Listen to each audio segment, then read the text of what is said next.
Rolling? Yeah. Let me lock in with this, Lucy, because I have a public service announcement for all of our viewers, our longtime tier ones. The crunch of a Lucy, man.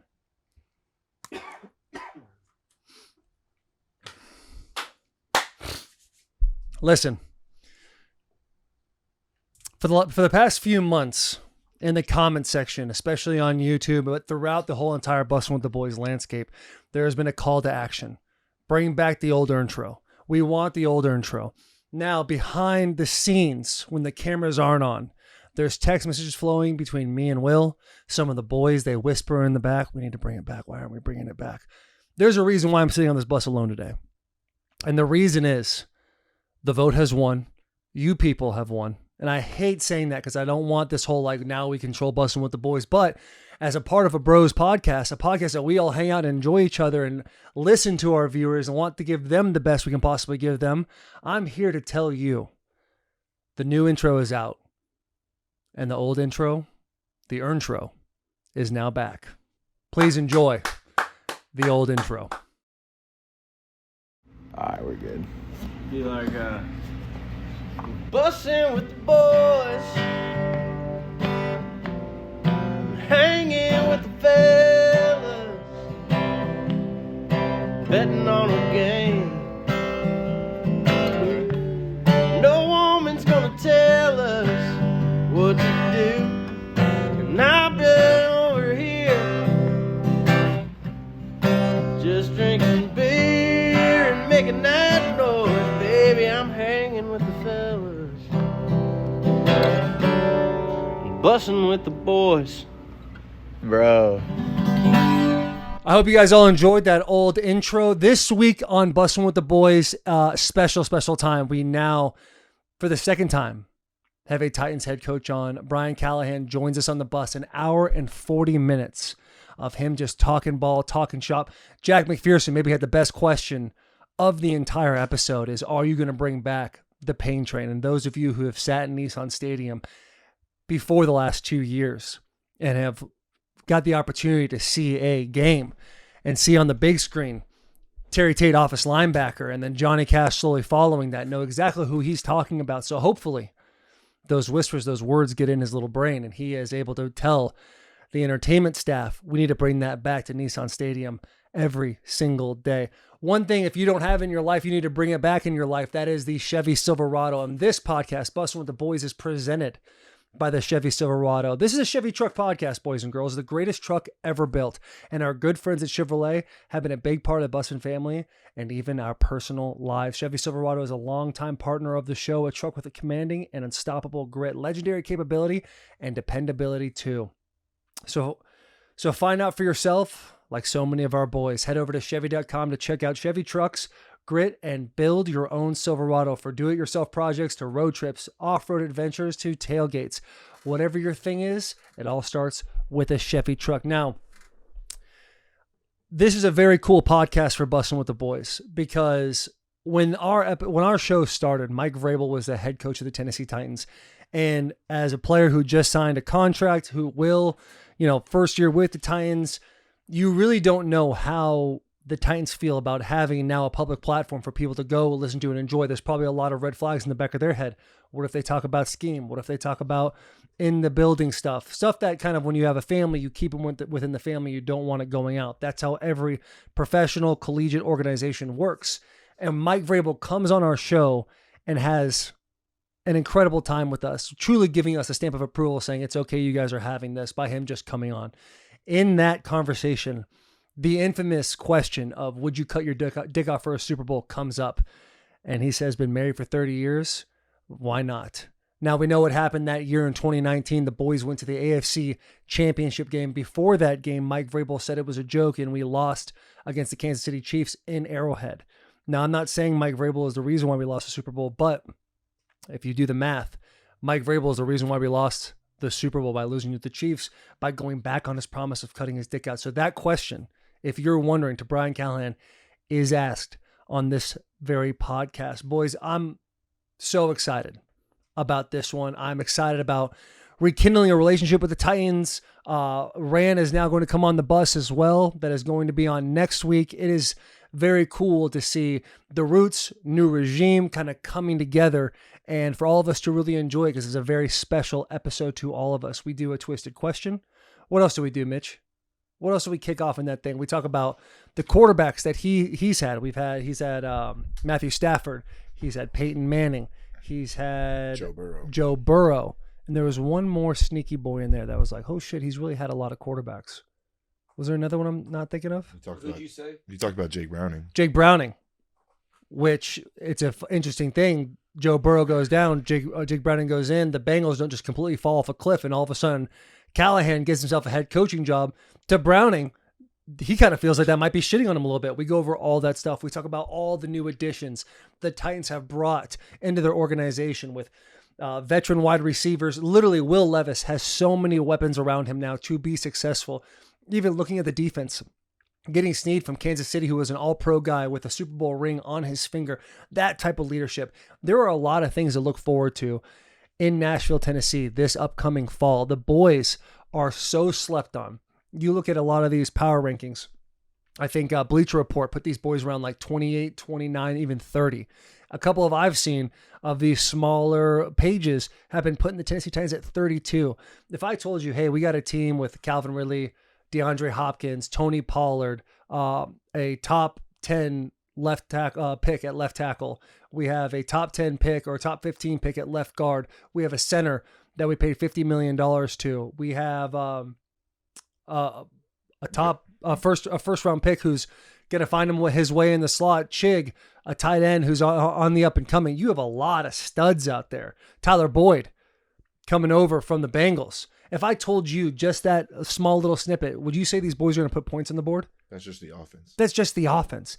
Not to mention Jeffrey Simmons, who, you know, your boy and him, we've had our back and forth. I could say what I want about Jeff. However, he's a hell of a football player. He's an absolute stud. You get the Outland Trophy winner from the University of Texas, Longhorns. He is now the second round pick. The man literally is quoted saying, if I can just lose weight, I'll be a Hall of Famer. And knowing Big Jeff, how he likes to verbally abuse people in the building, and I'm saying that as a compliment, this kid's going to find his way into giving effort. Otherwise, Jeff's not going to have it happen. Arden Key, who's got enough personality that Callahan goes over, he's a stud, came over from Jacksonville. I already talked about Snead a little bit. They're looking to add another veteran safety in the mix, but you also have Hooker, if Hooker stays healthy. The only downfall of Titans I see this year is injuries. If they're able to get the monkey off their back of having, 100 whatever injuries and 89 guys playing and setting records, if they're able to stay away from that situation and keep these boys healthy and ready to play week in and week out, we've got a true team that could possibly win the AFC South this year, boys, and beyond. And I know I'm a homer. I know I'm biased. I know we have other people coming in that are fans of other teams going, Taylor, you're a psychopath. You're a lunatic. I'm just telling you, boys. There was a lot to be excited about in Nashville, Tennessee. Now, we're going to give them a game or two, right? We got to feel it out. They're playing the Chicago Bears week 1. And as we get into week 3 or 4, we need to start seeing Nissan Stadium packed, sold out, getting loud and proud. I want to see false starts from the offensive line on the opposing team. That's how you know that your fan base is making a big impression on the game itself. That is a big deal. Time will tell. We will see. But where I sit right now in the middle of May, I'm looking around and I'm seeing a lot to be proud of by the two-tone blue in Nashville, Tennessee. It's an exciting time. Yes, Mitch? The over-under for their wins is 6.5. Before this interview, I may have taken the under, but after this interview, how can you not take the over on that? Dude, I know. The only question mark, and it's crazy to say, in my mind, other than the health thing, is Will Levis. Will Levis showed how insane he can be.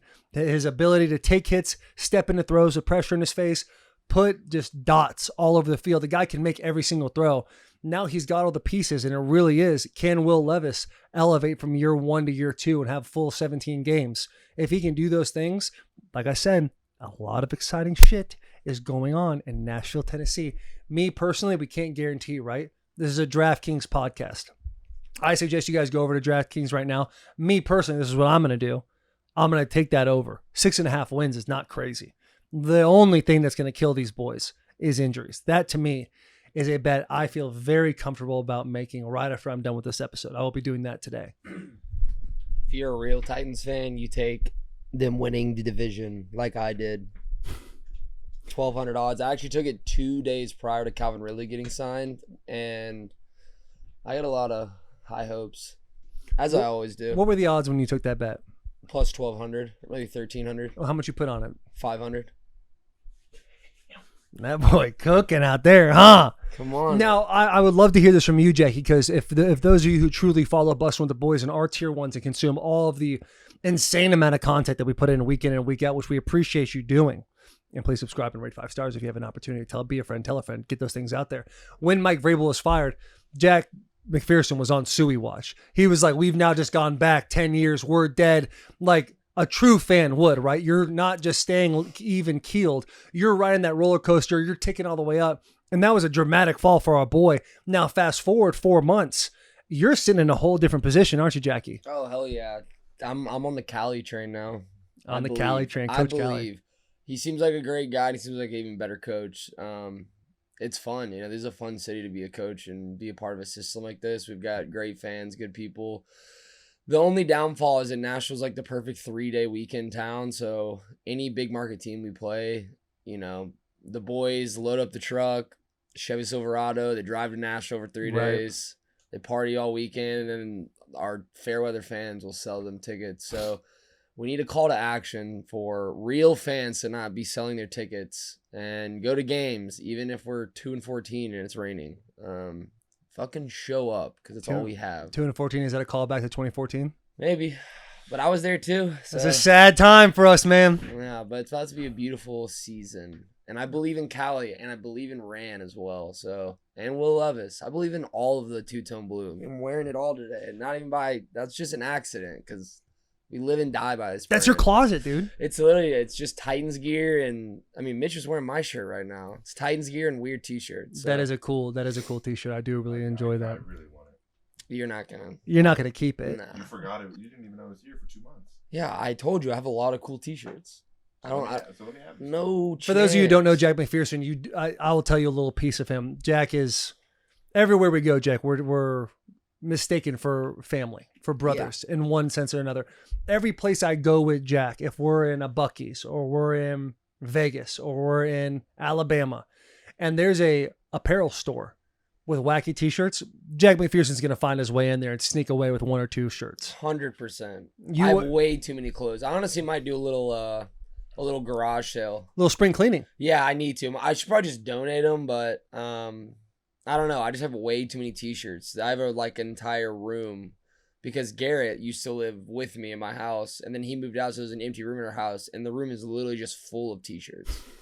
And I mean, I don't need them. So you could donate, but why help the community when you can just make a couple bucks, right? Breaking news: the boy Robert Tonyan has just signed with the Vikings. And you're hearing this on Tuesday. This actually happened 5 days ago. So yeah, 5 days ago. So breaking, but congrats, Rob. I know, man. And listen, the reason why we're shooting this news, shout out Rob Tonyan. He's a boy. He's been a part of the podcast. He obviously does tight end U. He's well integrated in the Nashville community, and now he's just signed with the Vikings, which is incredible. The reason why this episode is being shot 5 days prior is because your boy's an idiot. Me, not Will. Your boy Taylor is an absolute idiot.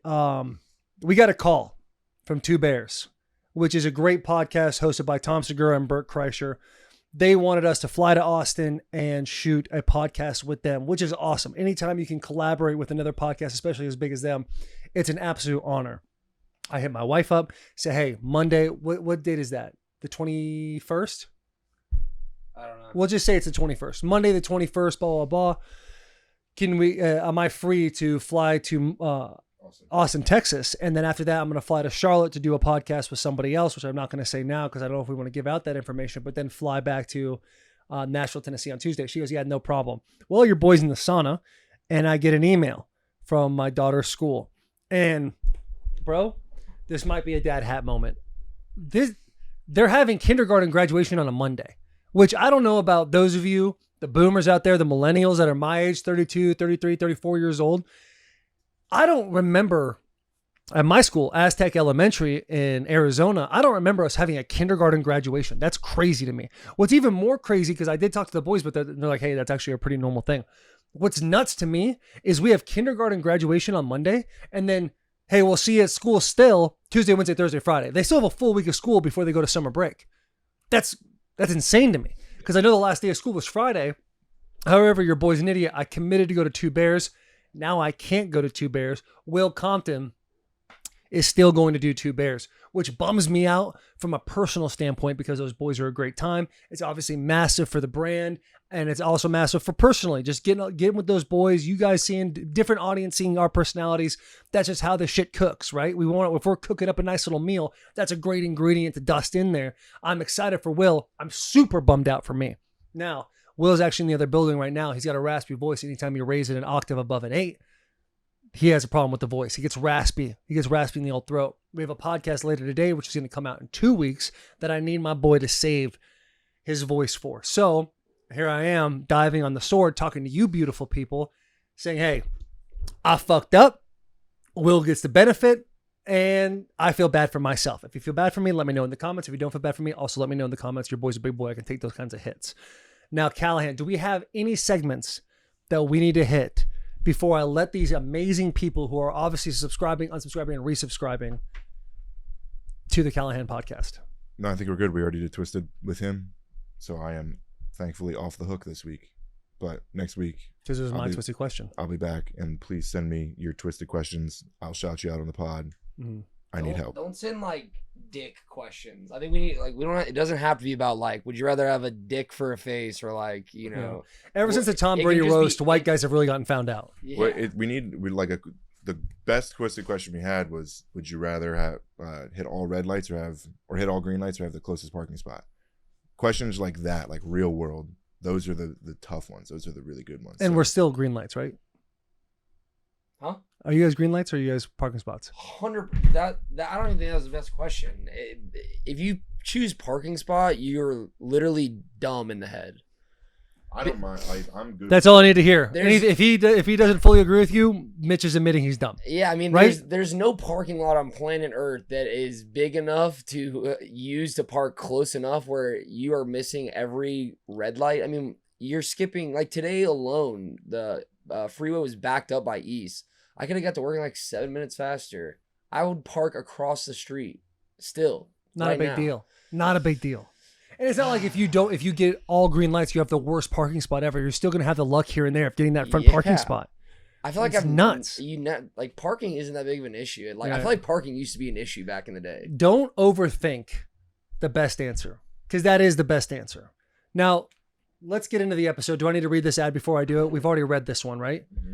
Ladies and gentlemen, please enjoy the head coach of the Tennessee Titans, Brian Callahan. Thank you so much for joining us. If you are here for the first time and seeing this face, my name is Taylor Lewan, and I would absolutely love it if you subscribed, if you rated 5 stars, made a couple comments in the YouTube, because that's what helps the algorithm, and that's what we're trying to do, is build this thing in a beautiful way. Please do those things. Please enjoy this episode and let us know what you think. Big hugs and the tiniest of kisses. Get the thing close to your mouth. Don't be scared. Don't be shy. Lock in with Lucy. Are you a nicotine guy? I am not anymore. I was at one point. I'm not anymore. Well, if you want to try it, Lucy Breakers are pretty good. Are you in the Zins? No, Bleep that out, Mitch. no, you We can are keep Lucy- that in. Lucy Breakers. I'll tell you about Zins, man. Big pharma, big tobacco companies own Zyn. Yeah. When you pop a loose in your mouth, you're not only getting the love and taste of nicotine, but you're also getting the fresh feel of a mom and pop shop, Yeah. helping out the little guy, and that's what's important to us. Yeah. You guys seem like you're trying to help the little guys out. Always, Mhm. dude. Yeah. I love Always. it. got to. Humble I love it. beginnings. Before we jumped on here, we were on the other side talking about Coach Bill Callahan's individual. Yes. And Taylor was asking Coach Brian. Did I call you Coach Brian? Or did they call you Coach Callahan? Coach like Callahan? how did they BC? You want to know what most of them call? Most of them call me Callie. Callie? Yeah. Okay. That's got It's a little just- extra English on it. I like that. That is nice. Well, it's what most people have called me most of my coaching career. Mhm. Yeah. And but yeah, Coach works, Callie works. All right. Well, Taylor Brian's was- weird. People don't call me Brian very often. That's a weird one for me. Okay. Yeah? Yeah. Mr. Callie it is then. Yeah. Mr. Taylor was Callie. talking to Callie about the individual of Coach Brian Callahan, and I was like, oh, yeah. Sometimes in our individual linebacker drills in Washington, I'd be like, all right, water break. And then we'd be like, let's go watch the Hogs as Indian. We just stand across the field and watch them. They'd just be dying. The whole time. It's so funny, bro. God. Coach Callahan's a grinder. He gets it out of you. Coach Bill Callahan. Yeah, Coach Bill Callahan. Yeah, absolutely. Go ahead. I was just going to say, whatever time frames that you get, with any constraints, you're juicing as much, all the seconds, you're getting it out of the boys. Mhm. Has he been like that always? as long as you can remember. Always, yeah, always. He's always been full tilt all the time. Mm-hmm. And that's how you get, I mean, that's how guys get better. I mean, like we were watching yesterday, I think they might have done 40 or 50 different pass sets. And they film every one of them, and he cuts every one of them up to each guy. So you could watch all your reps for the whole day and see how you progressed during the day and got better. But yeah, it's every usable second he uses. It doesn't ever stop. What's his philosophy on pass sets? Because a lot of coaches come in, they're like, we do it one way and one way only. Does he let the boys do what they want? He coaches the technique that he's looking for. Mm-hmm. But there's a lot of variance in the set angles. If you're jump setting versus we call it a Congo set versus an angle set, there's all kinds of variation that they use all the time. Mm-hmm. And there is some that's one of the things that I think he does great is he's able to have a conversation with a guy maybe that's played 10 years and say, well, how have you done it? And find ways to work with them on what fits. As long as they're still getting the job done, he's open to listening to guys talk. But he's got a very particular way about how he coaches it. Dude, that's so awesome how the old dogs are willing to still learn and do all that. Because you get some of those old school cats, they'll come in and be like, you do it this way and this way only. One guy, have you ever met Russ Grimm? I have not met him. I know him, but I can't say that I know him well. I was with Russ for 2 years. Greatest offensive line coach I've ever had in my entire life. Yeah. And he comes in the first meeting and he's like, talk to me about stutter. I don't know if you guys have stutter, open side pull scheme. And I'm like, okay, if it's a 3 technique, you deuce to the mic. And if not, then you're this. He's like, whoa, deuce or through to the mic. That's it. I was like, all right, what step? He's like, just get to the mic or do the deuce. And he just like, instead of having to over explain every small detail, he was like, just know what your job is and go get that done the best way you can possibly do it. And I'll help you along the way. And he was huge for my career. Yeah. Keep it simple, stupid. Yeah. And there's something to that. Yeah. There's something to that. I think the cool thing for a guy like old coaches, and my dad's not that old, I guess, but he's kind of old enough. He's older. Yeah. He's an old gentleman. And what's been super impressive about him is his ability to go from like being that old, like the old school style of coaching. And he's really adapted how he approaches today's players. I mean, it's different now even than when you guys played coming in. I mean, you think about 10 years ago, how much different the generation is, and his ability to relate to those guys and still connect with them and coaches them hard as hell, but they all know that he cares about them. Yeah. Knowing that you've seen him kind of adapt and develop with those times, is there anything that you've asked him on, like, you know, noticing that difference and him understanding that he has changed? Yeah, I think there's a I think one of the things that jumped out was, you know, they drafted DeJuan James last year in Cleveland. And it was he's just very different than the guys that he's been on. And a long time ago, he might have coached DeJuan a very different way. And ultimately it might not have worked very well. And just to see him adapt and know that maybe the way that I'm approaching this, DeJuan's not going to respond to me yelling and screaming and getting in his face. It's positive and encouraging and trying to point out that these are the things that can help you. And if you want to make a lot of money, here's how you do it. Right. And he knows how to appeal to guys Their a lot of different ways. He knows the motivations. I mean, he's a master coach. He's got every way to relate that you can relate in the book. And I ask him all the time, like, well, what made you do that? Why'd you do that in this case and not that case? And it's because he knows the player and he knows how to make it work. When you get this job at the Tennessee Titans and you call your old man, say, I want you to be the O-line coach for my ball club. Sure. How did that all go down?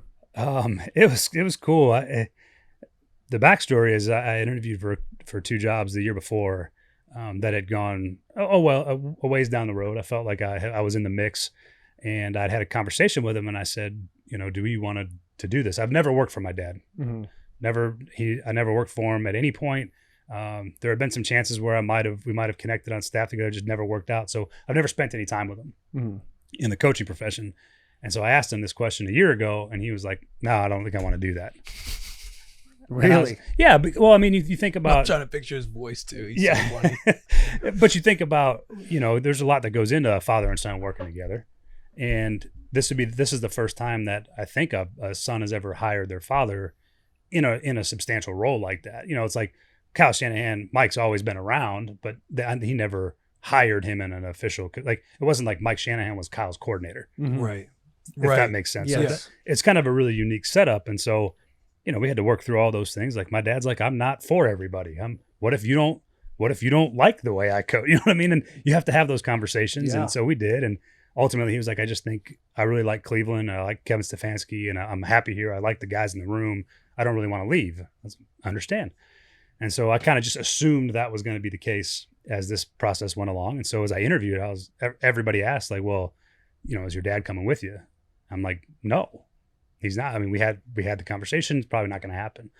And I didn't think it would. And all of a sudden I get the job and I call him and tell him I got it. And he calls the next day and he's like, let me think about some things and I'll call you back.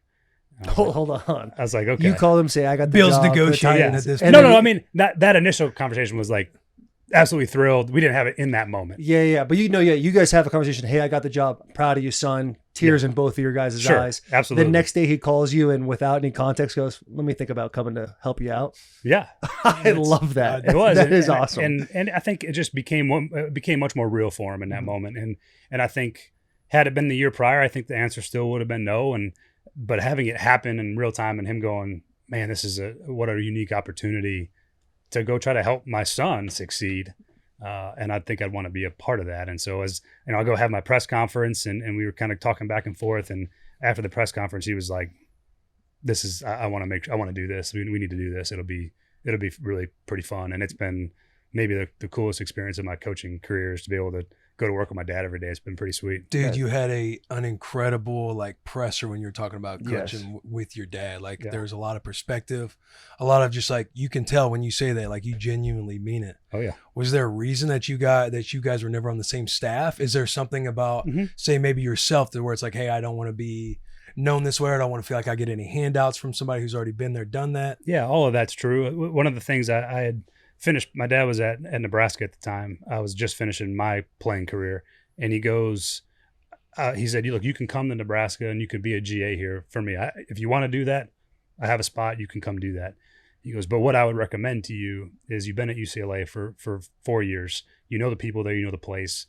They have also said, we'd love to have you in this role if you want to come when you graduate and be a GA here at UCLA. And my dad was like, I really think you should stay at UCLA. And like, in that moment, I was like, damn, Dad, but the best advice he had ever given me was, he goes, make your own way. Mm-hmm. He goes, you're already going to get all these, all the nepotism and all the stuff that goes around coaching where it's like, he goes, but I didn't give you your first job. And he goes, that will matter at some point for you. And I want you to make your own way and make your own connections and meet your own people that can help you as opposed to me being the one to do it. And I think that was the best advice he could have given me. And it probably was the best thing that happened to me was not going to work for my dad and staying where I was.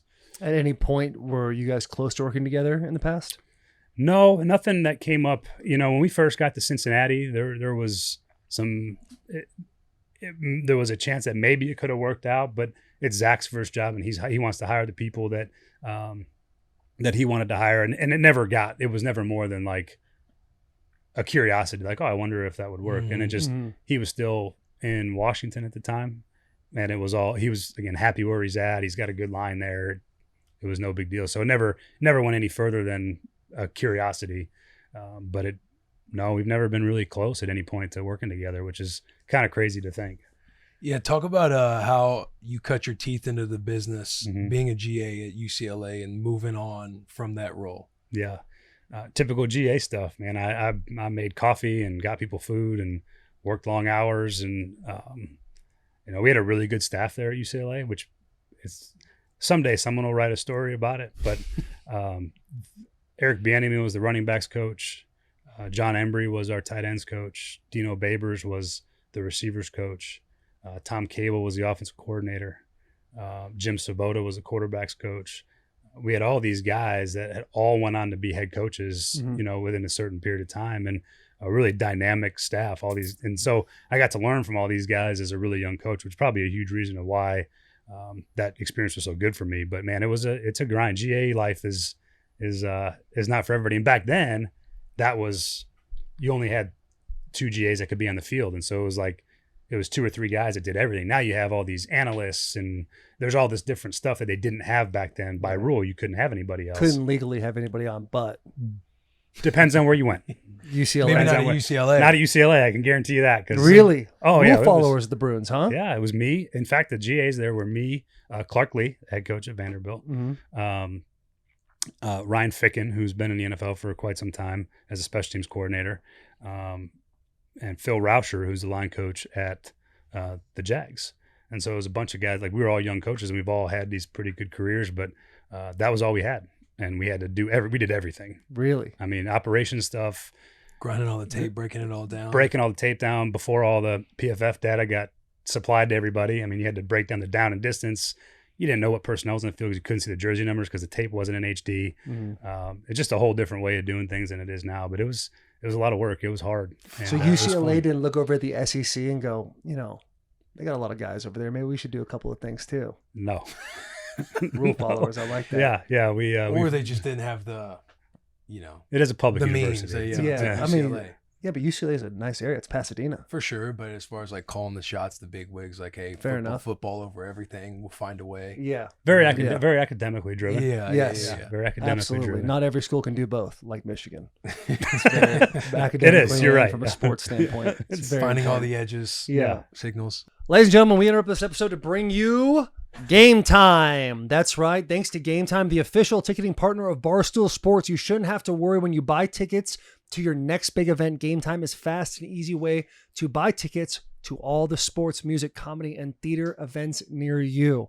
They have flash deals for sudden discounts, zone deals for when you're feeling flexible, and their lowest price guarantee. That means if you can find the same seat for less anywhere else, Game Time will credit you 110% of the difference. Game Time is the best place for last minute seats with up to 60% of your favorite events. What are you waiting for, boys? I'm going to buy those Sounds game tickets, right, dude? If you haven't been to a Nashville game in the Sounds, by the way, the right field, they got all the drinking games. They got cornhole, all that. They're cornhole. They got all those things for you. It's a really fun time to go to it. So take the guesswork out of buying tickets with Game Time. Download the Game Time app, create an account, and use code BUSSIN for $20 off your first purchase. Use code BUSSIN, BUSSIN. Terms apply. Download the Game Time app today. Last minute tickets, low prices, and that is guaranteed. Let's get back to this episode with Coach Brian Callahan. Big hugs, tiny kisses. You brought up PFF. What's your stance on PFF's rating system? I think there's value in a baseline. Like there is some things that you can look at it, and there's a number that they assign to, particularly to some positions that are really hard for like the average person to have any idea what is good and bad. Mm-hmm. But as far as like, is it the end all be all in the grading system? Not at all. I mean, you got to watch the game and you have to understand assignments, and they've gotten better. I will say like the grading system has gotten better over the years. They've refined it. I use it more for some of the amount of data that they have. Mm-hmm. I can go, let me see every screen from every team for the last 4 years, and I can pull them all up and watch them all. Yeah. And so that's where the value in that is for me. The grades, I don't really put a whole lot of stock in the grades. It feels like they'll probably use the grades, like have that there, and then obviously every team does their own, and then I'm sure that they there's a compare and benchmark. contrast a little bit. Yeah. Yeah, there's a benchmark. I mean, it does give you it is a halfway accurate depiction of what a good and bad might look like. You know what I mean? Yeah, if it's cut and dry. But the gray areas, I feel like, is where PFF, because they're not there with the language of the play call and what the exact technique is supposed to do. Taylor That hates makes it PFF. more. I don't hate PFF at all. But there was a time where players in the locker room at the Titans were like kind of worried that if their PFF grade was bad, that teams and coaches were looking at that. Do coaches look at the PFF grade ever and go, No, hey, no. maybe we're doing something wrong? No, I don't think so. Yeah, I've never looked at it like that. Yeah. I've not been around anybody that ever has used that as like, that's our grade for a player. Yeah. You still grade a player, watch the tape and understand what's being asked systematically as well. Other than just, hey, this guy graded at a 82.6. Like, I don't know what that means, That's a solid but number. that's a good number. That's a good number. If you got the 82.6, Yeah. It's a solid number. you wouldn't be so mad about it, I'm sure. Yeah, no doubt. No doubt. It'd be the time where you feel strongly about PFF, but then you grade out well. So then it's like, all right, where are you going to stand? You know what I mean? Like, say you hate PFF, but they're giving you a 95. It's like, well, I mean, I did have a situation. They might be onto something. Yeah. I had a situation in 2016 where they were grading me well, and then Paul Kaharski and the group of the Titans and news guys were like, "How do you feel about that?" And I took a stance then and there. They don't run the show. Yeah, they don't run the show. Quickly, my grades went down, so I don't know. That's where the data kind of started. Might be something politics. Yeah, going might be on. a little bit of ticking over there at PFF. Yeah, throughout your coaching journey, you've been at some cool spots. Which spot or stop that you've been at you feel like has been the most pivotal for where you are now? God, they've all for different reasons have been really, really influential. The two the most are my time in Denver with Peyton Manning for 4 of those 6 years I was there, and then the journey in Cincinnati from where we started to where we ended up.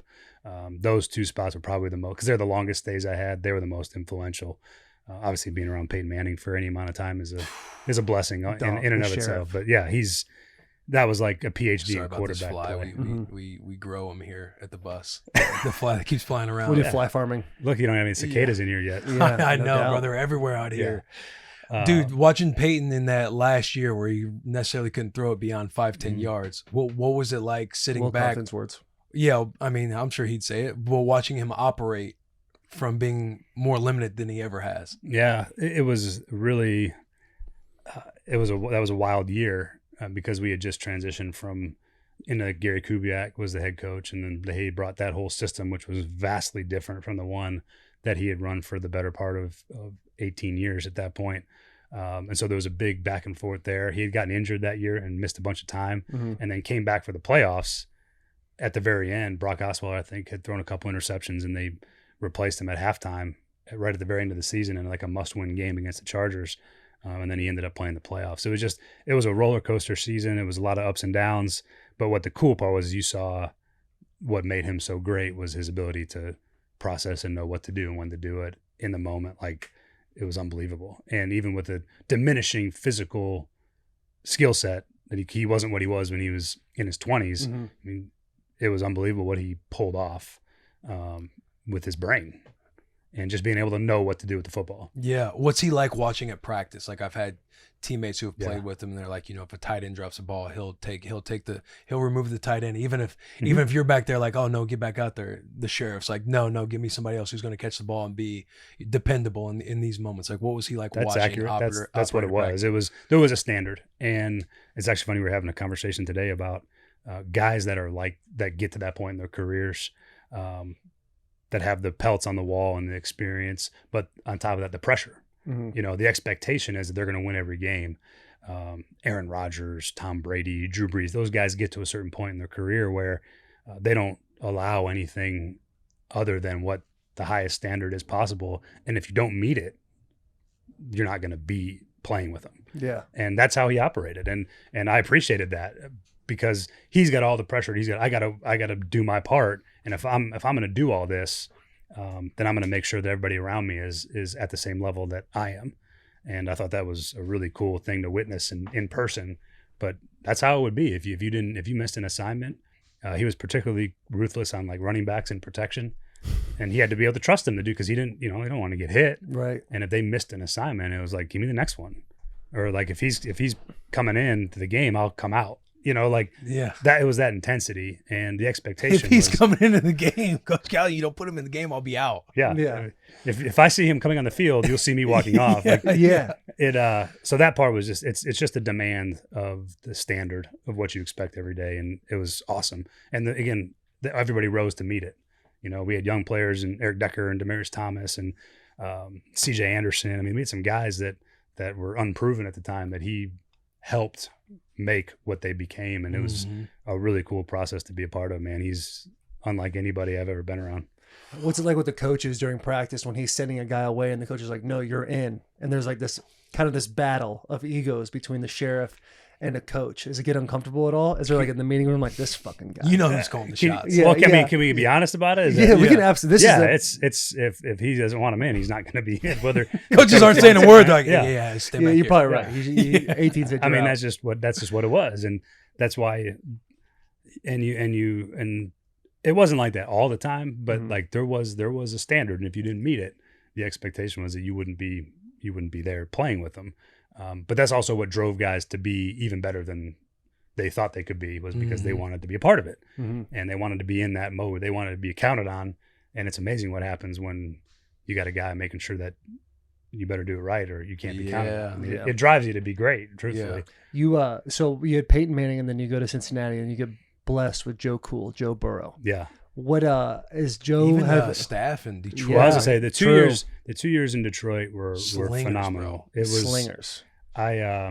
God, Matthew is talk about an underrated man. Like, I think he's one of the best quarterbacks in football and has been for a long time. And I think he finally gets his due, but there was a while there where he didn't.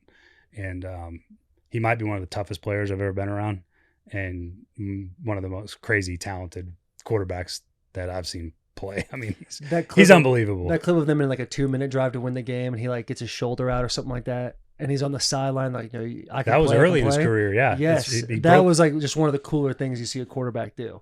Because he's like hurt, and he's like, "I'll do it," and he throws a touchdown. The game's over. They win. And he's like shoulders. I think he broke his collarbone. No shit. Yeah, I think that's what it was, if I remember correctly. Yeah, but yeah, he's you want to talk about? I mean, you guys know the things that guys play through that people don't know about. It would be shocking, I think, if people knew what the guys dealt with during a football season and the things that he played through and the toughness that he had. It might be the toughest guy I've ever seen. I mean, truthfully, he's unbelievable. Oh yeah, he is hard nosed, tough as all get out, and he's an awesome guy to be around. I don't know how much time you guys have spent with him, but I don't think I've met him. He's phenomenal. I have either. No. You just hear stories just like that all the time. Why do you think he was so underrated for so long? Just because they didn't win. franchise They didn't win. playoffs? Yeah, they didn't win enough. You know, and that's again, the wins tend to become a quarterback stat, which they probably shouldn't be, but. He was on teams that were probably on the brink and could never quite get over that hump. And then obviously he goes to LA and he's been lighting on fire since every time. I mean, he's been unbelievable there. Wins the Super Bowl, he's finally, I think, getting his due as a player. But he was that player before he got to LA. He just didn't probably get the recognition for it. And then you get Joe B. Yes. Yeah. And you've been around some cats. I've been very lucky. Peyton Manning. I've been very lucky. Matt Stafford. Yeah. Joe Burrow. What are the similarities that all three of those guys have? And then you talked about a little bit on the way that Staff was, Peyton was, and then also some differences with Joe B. Yeah, I think it was very different because Peyton was obviously going in. I think when he came to Denver, that was like year 15. When I was with Matthew, I think Matthew was going into like 7, 8, 9, 10, somewhere. He had been playing for a couple of years. And then having Joe was different because Joe was a rookie.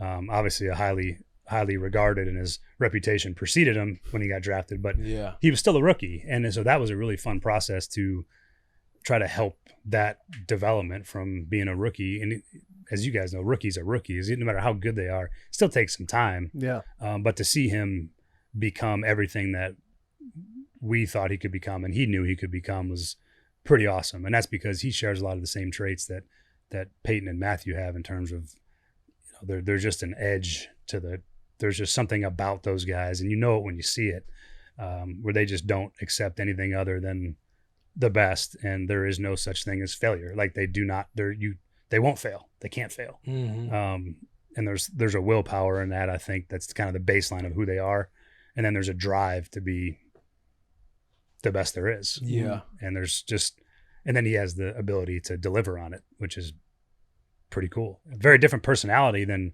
Peyton and Matthew. Right. They're all very unique, but they share that commonality where they're at their core, they are assassins. Ladies and gentlemen, we interrupt this episode to bring you DraftKings Sportsbook. We are this close to crowning the NBA champion. And with the action heating up on the court, it's even hotter at DraftKings Sportsbook, an official sports betting partner of the NBA.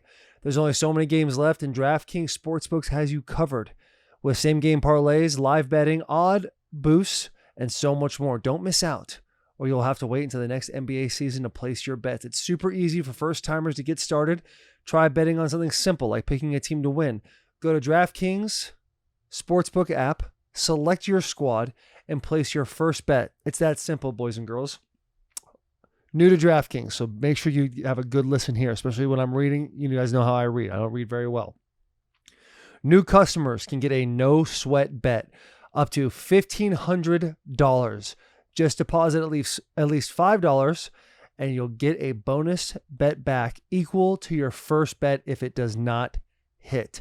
Download the DraftKings Sportsbook app now and use code BUS, that's B-U-S, for new customers to get a no-sweat bet up to $1,500 if your first bet doesn't hit. Only on DraftKings, the crown is yours.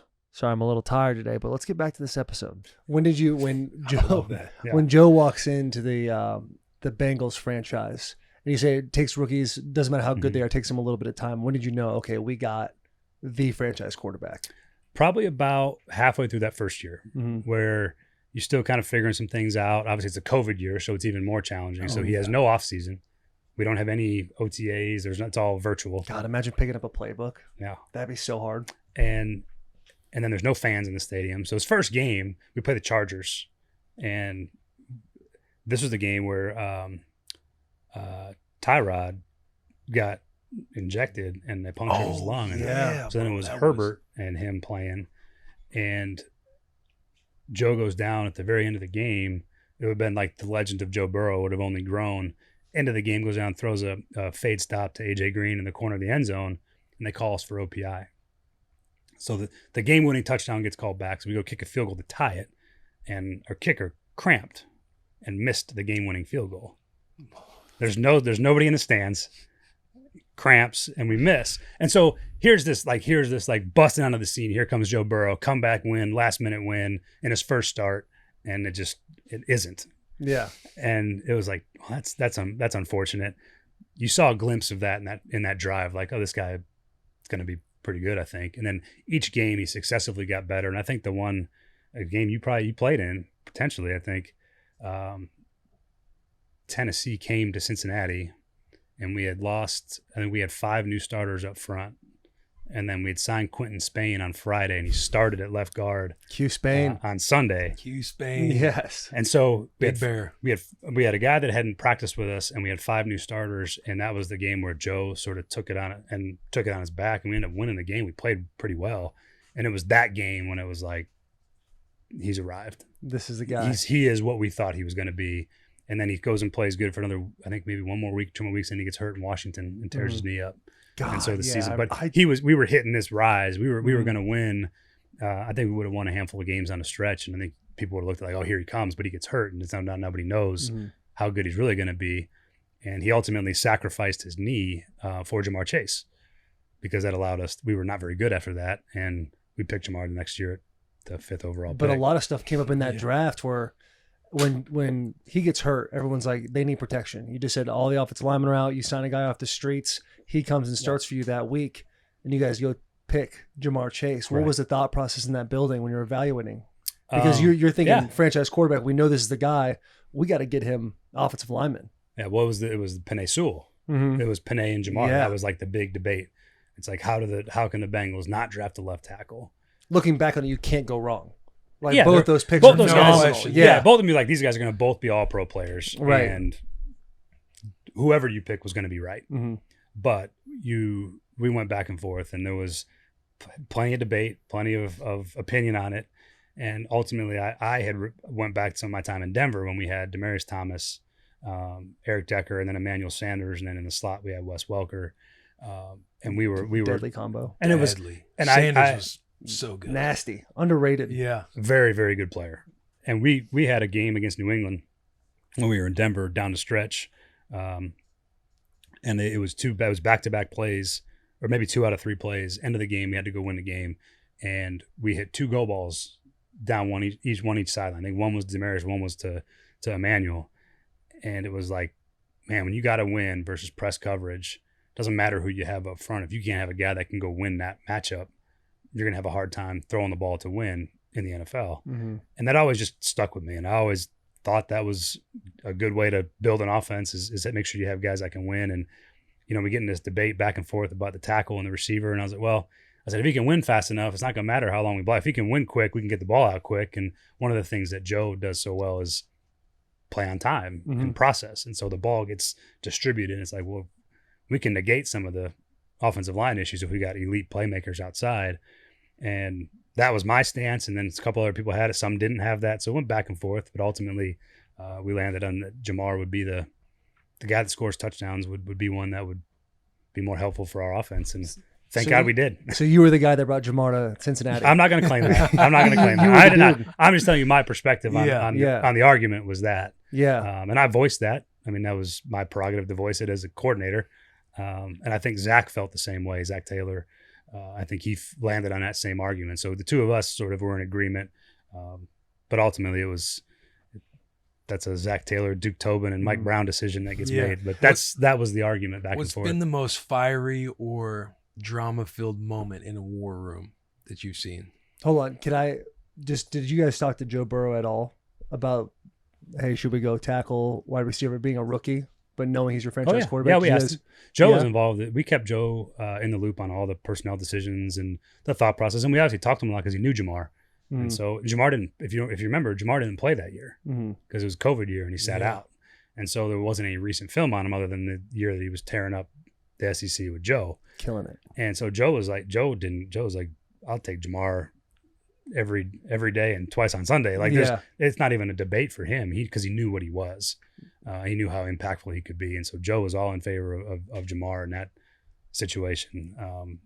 And I'm glad he was. I love it. Sorry for cutting you off, but I You're still want to good. make sure you get that. Same question. Yeah. Most fiery or drama-filled, tense moment in a war room that you've been a part of or witnessed? You know, not all. There hasn't been as many. Or somebody you look back and you're like, man, maybe we should have took that guy. Oh, there's always that. I mean, I would say the debates between the players that were available to us at pick 5 that year was pretty intense. I mean, there was some guys that felt like Kyle Pitts was a really fantastic prospect coming out, and he was. The Penei Sewell, the other guys that were involved was obviously Devonta Smith and Jalen Waddle were both in that conversation. Yeah. So those were pretty intense conversations because guys were pretty convicted on what they thought those players could be. And so I remember a good couple back and forths on some of those debates on this player over this player. And ultimately, when you look back, like, well, we weren't going to be wrong either way. All those guys ended up being great players.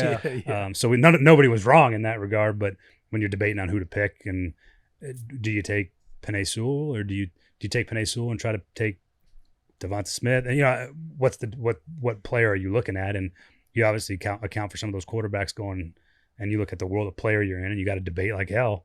And those usually means that you made the best decision too, because you fleshed out all the good and bads and pros and cons of all the players. And but those were pretty intense. Those debates were pretty intense. Those are the ones that I remember the most because you're picking at 5. That should be a Hall of Fame style player, and you can't get it wrong. Yeah. With that clock ticking down at 5, how long did that discussion go before someone's like, hey, we got to call this thing in? Or was it pretty decided when 4 was picked, you kind of knew? All right. Once you knew where the players were at, because we weren't sure who was going to go. We weren't sure if Jamar was going to go to Atlanta. You didn't know. You didn't know if Miami was going to try to trade up. There was a whole lot of stuff going on. That until you're on the clock, you don't know. But the decision had been made prior to the draft even starting that if this is the order we're going to go in, if Jamar's there, we're taking him. If Jamar's not there, we're taking Penei. If those two are both gone, we're taking this guy. So that stuff all gets settled out prior to the draft even starting. When you hearing you talk about the Bengals and how you guys established your offense gets me fired up for the Titans, because you're saying how you view the field, how you feel you need guys to win and press one-on-one coverage, and you're getting all these athletes in there. You have so much talent on the offensive side of the ball now. Like, what's the expectation we should be having for the Titans? Are we winning it all this year? Is this it? I tell our guys. Should I tell the time. Jack and Garrett back there, who've been Titans fans since the inception of Tennessee, that we're going to win the Super Bowl?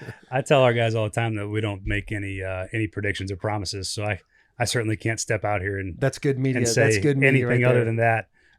I will say this though: I am excited about what we've done, the players we've added. I think they're all, we added with Calvin Ridley and Tyler Boyd and D Hop coming back, and Tony Pollard mixing him with Tajay Spears, and you get a chance to draft J.C. Latham, and you got year 2 for Peter Skoronski, and now you go sign Lloyd Cushenberry at the center. Like, I feel like there's some really exciting pieces that, if we can put it all together, I think we have a chance. And obviously I believe in Will Levis. It's a large reason why I took the job, is that I think he's capable of being a really good player. And he has not disappointed so far in the offseason program. He's fantastic.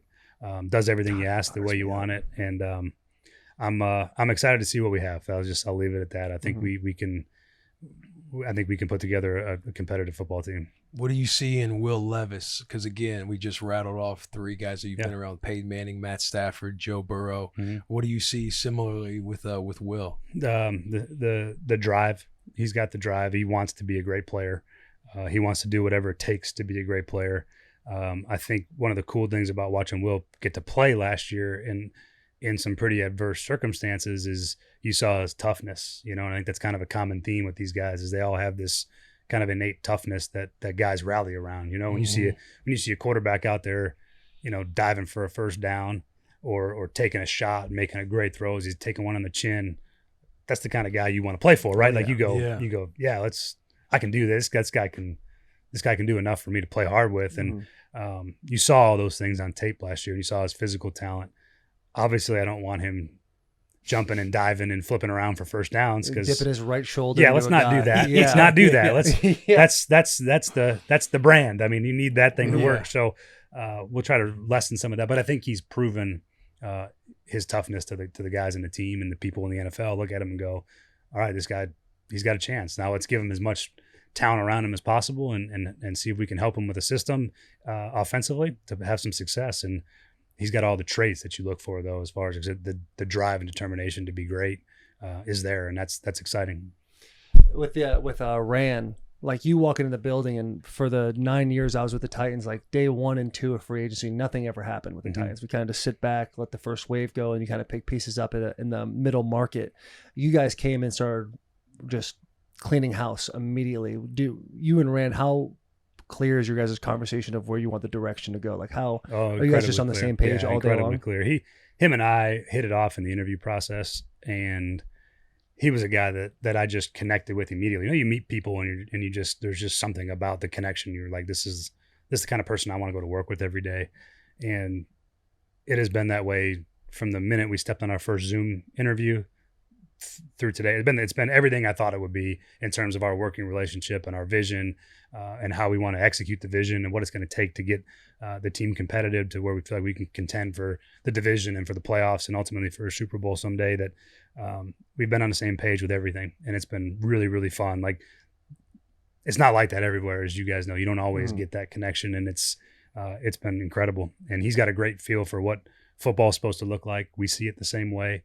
And man, when you go into a free agency period and you're in lockstep and with Chad Brinker as well, where you're like, this is the direction we're heading, you feel really good about it. And then the coolest part about it is you get to a certain point in free agency where things don't always, we didn't get everybody we initially thought we were going to get.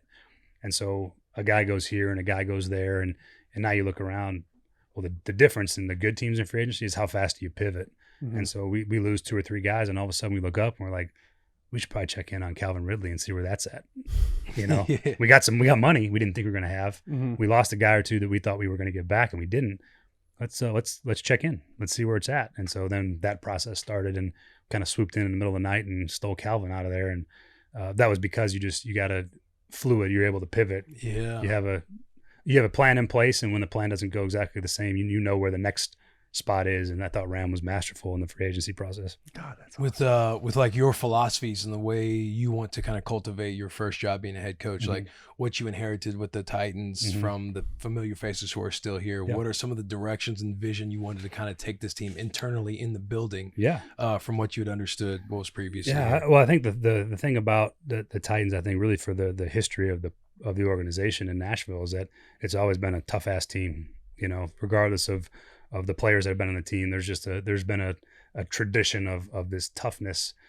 Every time we ever played Tennessee, it was like, buckle up, boys. Like, you're gonna get it's gonna be everything you got, everything they got, and it's gonna come down to the end. And that's how I've always viewed the Titans. Every time we've ever played them for the years that I've been in the NFL, it's just, there's always been good players here. It's always been tough teams. They've always been well coached, and that part is the part you want to stay. That's sort of like an ethos of the organization. You want that to be a part mm-hmm. of who they always are, regardless of who's in charge. And the other part that I believe in is that you want guys that love being around each other, that love being in the building together, and you want an environment that they love working with their coaches too. And so there's a feeling that you want when you wake up in the morning and mm-hmm. you got to go to work. And it's one of 2 ways. Either you're like, fuck, man, I want to go to work today. Mm-hmm. I've been there a couple times. Or it's like, hell yeah, I can't wait to get to work. And that's what I'm going for is that second option, where guys wake up and can't wait to be in the building because they love what they're doing and who they're doing it with. And there's a connection amongst the people that are doing it with.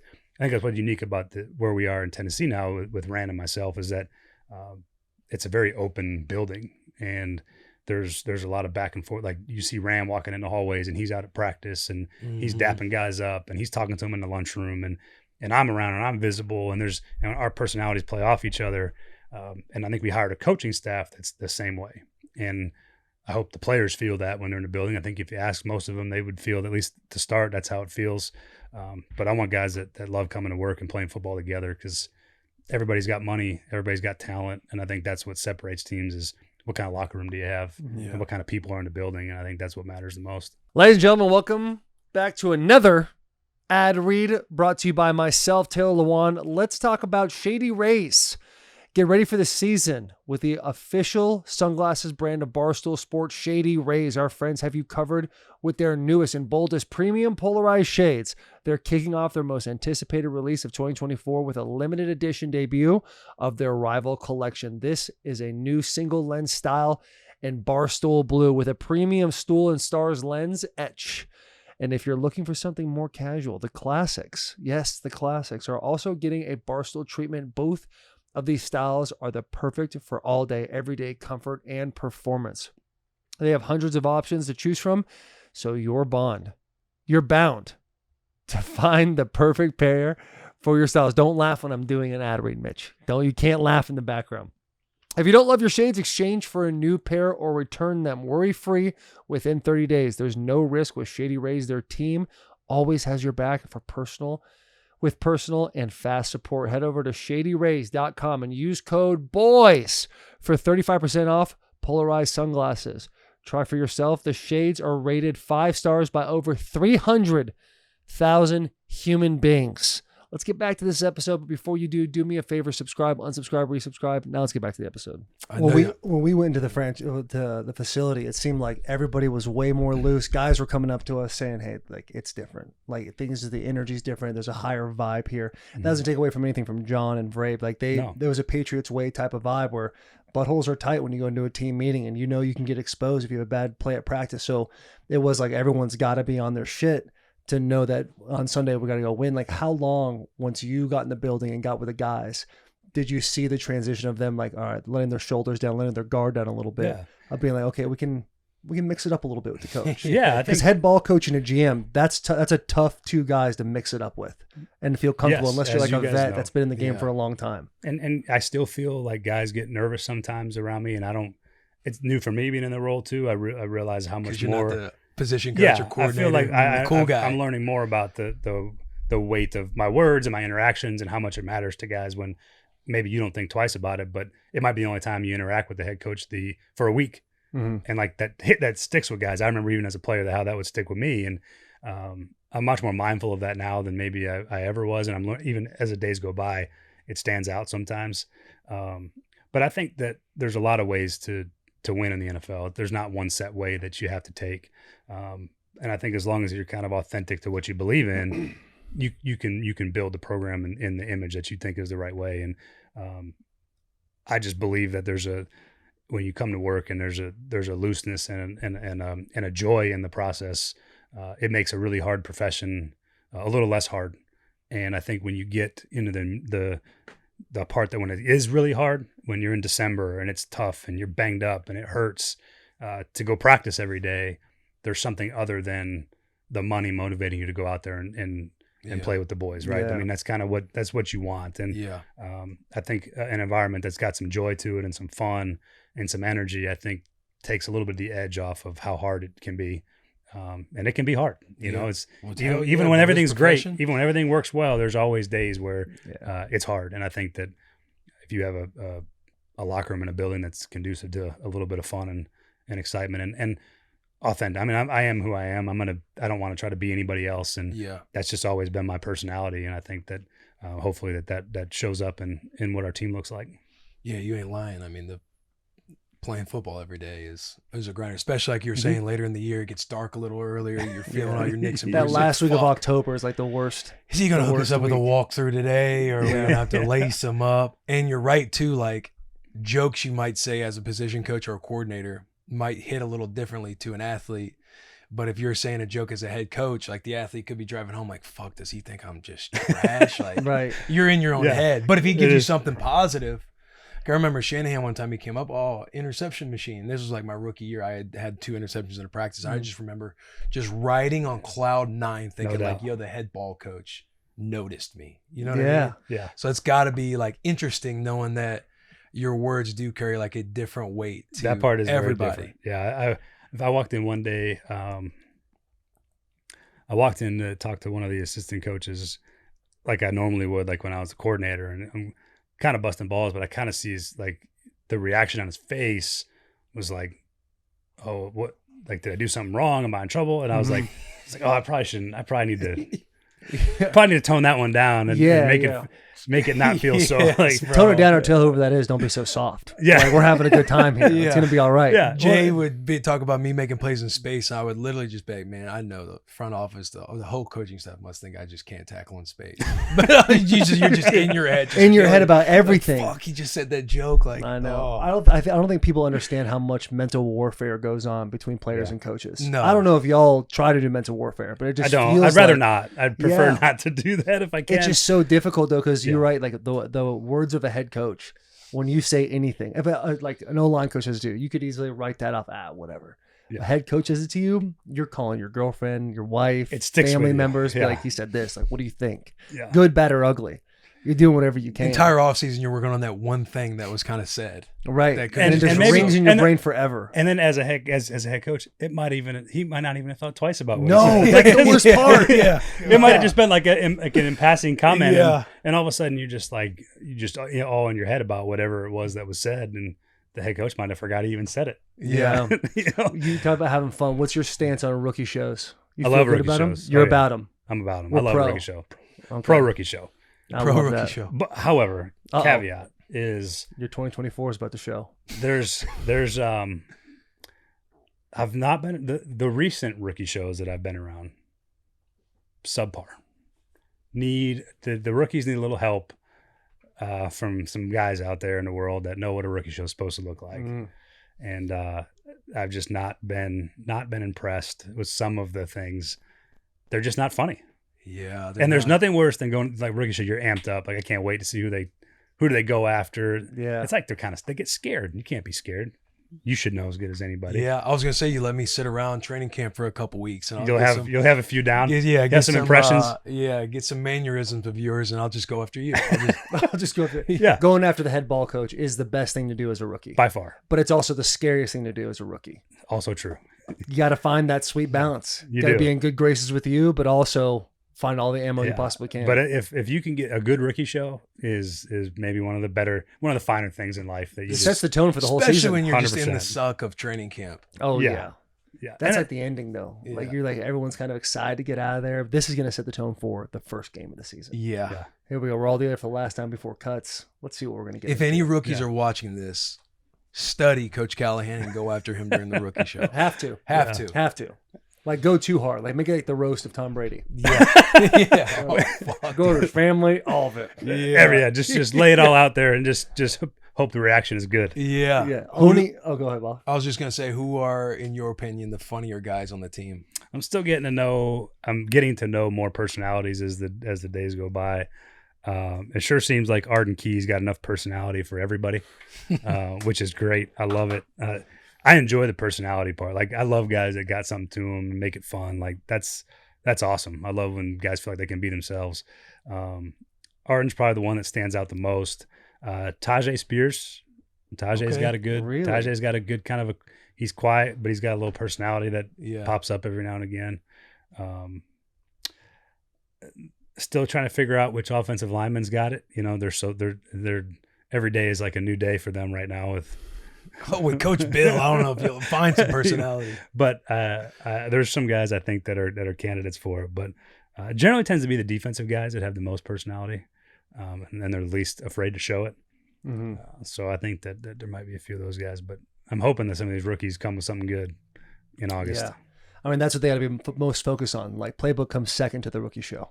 Yeah, You need to make I sure mean, that you have that rookie show. entertain talent. it. You want to make the ball club? Entertain. Yeah, Yeah. entertain me. We're in an entertainment business. Yeah, Entertain. exactly. Yeah. With being a head coach for the first time and taking the first team meeting, addressing the team, Mm-hmm. what are the nerves like? Because every head coach I've ever had, it's a lot. There's some nerves in there for sure. I bet. Because you want to make a good impression where, and again, we've had like 12 team meetings since the first one. So like the novelty does wear off like after you get to the first one, but that first one you spend a ton of time thinking about, and you just want to make sure that when you come in there that the guys look at you and go, yeah, I like this guy. I'm willing to listen. As you guys know, you can come in there sometimes and maybe the first one's rubs you the wrong way and you're kind of like, I don't know about this cat, like, Yeah. And so you just want to make an impression good enough to where you've bought everyone's attention for another week, Right. and hopefully they continue Making sure everybody buying. has the same facial expression as the first time. You're not losing the crowd. Right. And I try to be, my team meetings, I try to be to the point. I'm not a preacher. I don't need to, but I do have messaging that I want to get across. And so I spend a lot of time thinking about the messaging and what I'm going to say. And hopefully that in a very short 8 to 10 minutes, I can convey whatever that is for the day. And I only have one a week, so I don't overdo it. Yeah. Nobody wants to hear me talk that much. I know that. In the fall, you only have one a week? In the fall, when the season starts, it'll be a Wednesday and a Friday. Wednesday and a Friday. Wednesday Leave and Friday. Thursday to the rest of the squad. Yeah, Thursdays is their own day, and then you have something the night before, which can be sometimes as short as 2 minutes, or you may go a little longer if it's depending on the mood of the team and the game you're getting ready to play. But try to limit the amount of times I have to go preach in front of everybody. What kind of coach are you night before a game? Dude, I was just thinking the same thing. Oh man! Like, are we watching a movie scene? I got that. I love Preaching it. something. Like, what's your go-tos, bro? I very much try to keep like the pulse of like what you might need for that week. I did something kind of similar with in Cincinnati on Saturday mornings. I would do this tie-in of the game plan, and I would mix in whatever messaging I thought was, might hit home. Give an example. Like this messaging. Yeah, this movie scene. If it's movie. No, scenes. I used actually used quite a bit of the Man in the Arena documentary one year. I kind of took pieces of it over the course of the season, and then like every other week I might have something from that because there was just so many good things from that documentary. I thought about like what a championship team would feel like, and so I try to use as many mediums as I can to help convey whatever message I'd be trying to convey. And I even do that now. I had one even for our rookie meeting. There's this clip on the internet with there's a ball boy a handful of years ago, one of the soccer teams, I think it might have been like Tottenham, where this ball boy is like super dialed into his job, and he gets the ball. It's on a throw-in, but the ball comes out of bounds, and he has one in his hand, and his job is to get it to that guy as quick as possible. Well, he jumps out of his seat, tosses the ball to the guy. They throw it in on like a fast break, and they score because they catch the team in transition because this ball boy is like on top of his shit. I think I've seen that clip. Yeah, You've probably seen it. It was viral. I don't know if it was viral, but it's out there. And I showed it to the rookies, and I was like, this is like, talk about finding a role and doing it well. Like, here's this 10-year-old ball boy or 13-year-old ball boy that knows that if I do my job really well, it's going to help us. And that's it.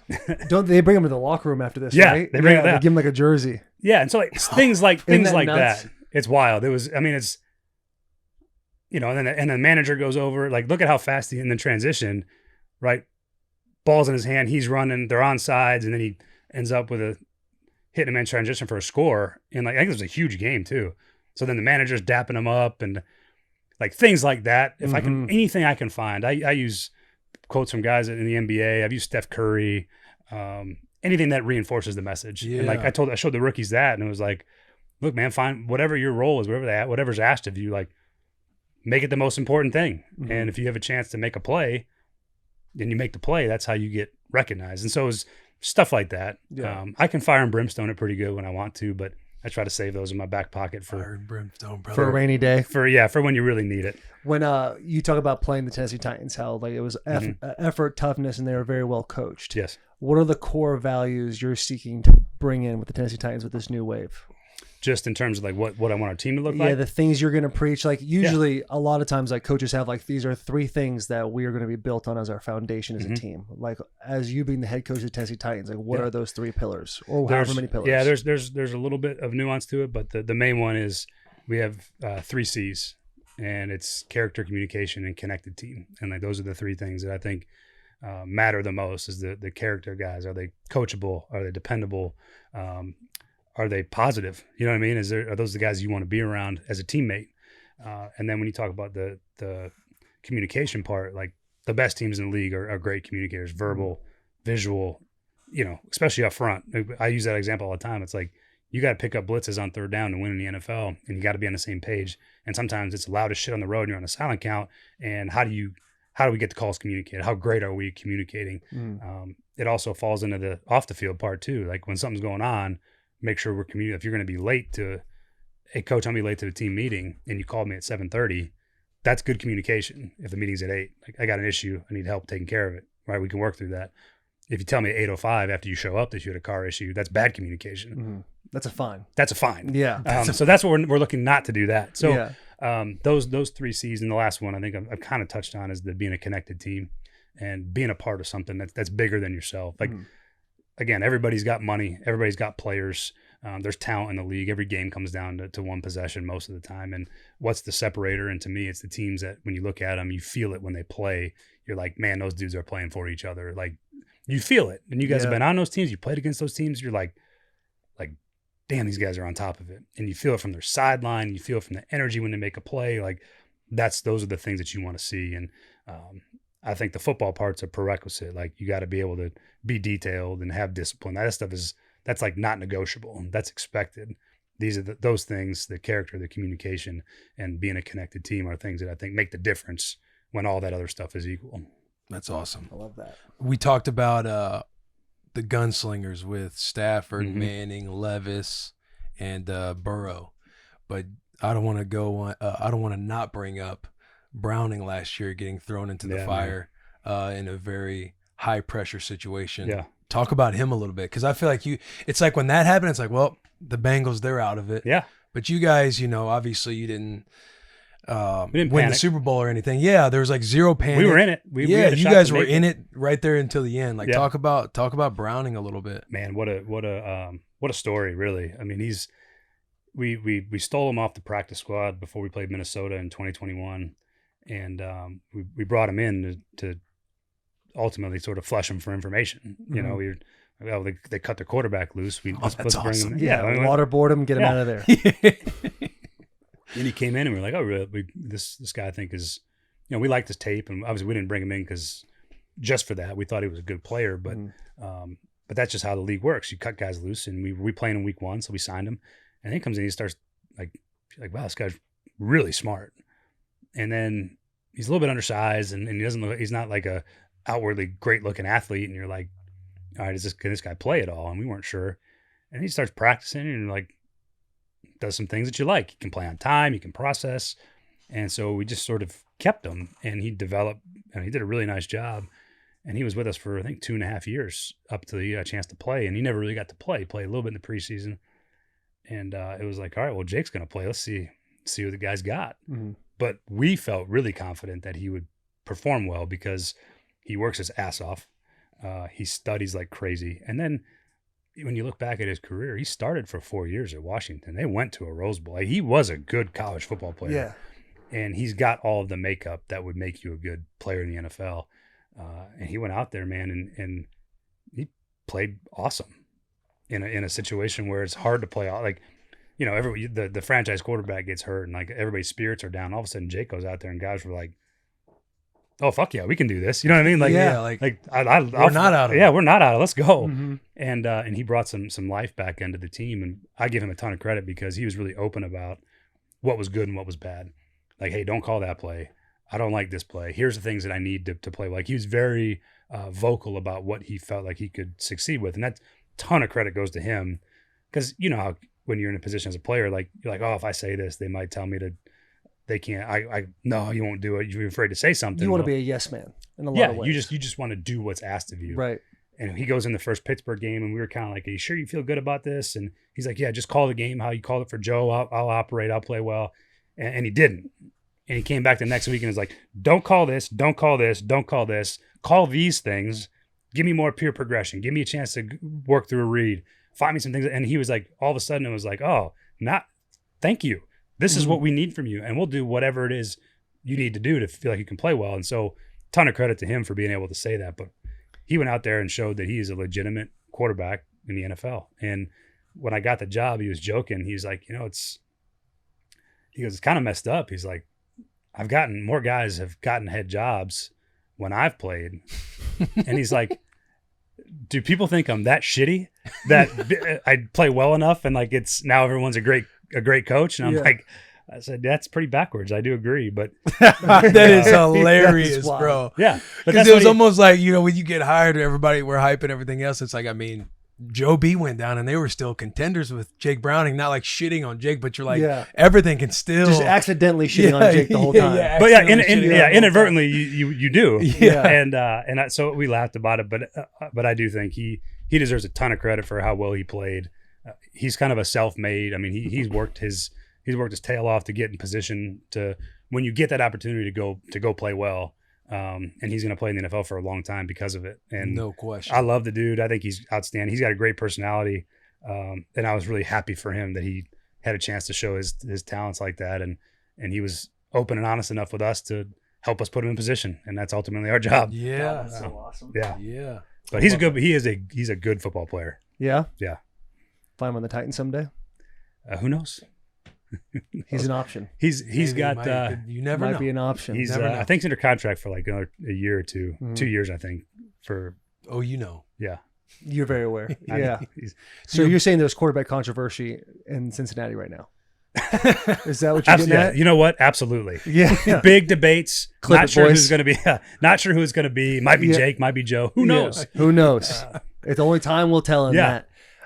You talk about personalities of players, and now more than ever, it seems like the landscape of NFL is changing with all the NIL stuff in college. Guys are coming into the league with money already. Yeah. Do you see that change in personalities as new guys start to come in?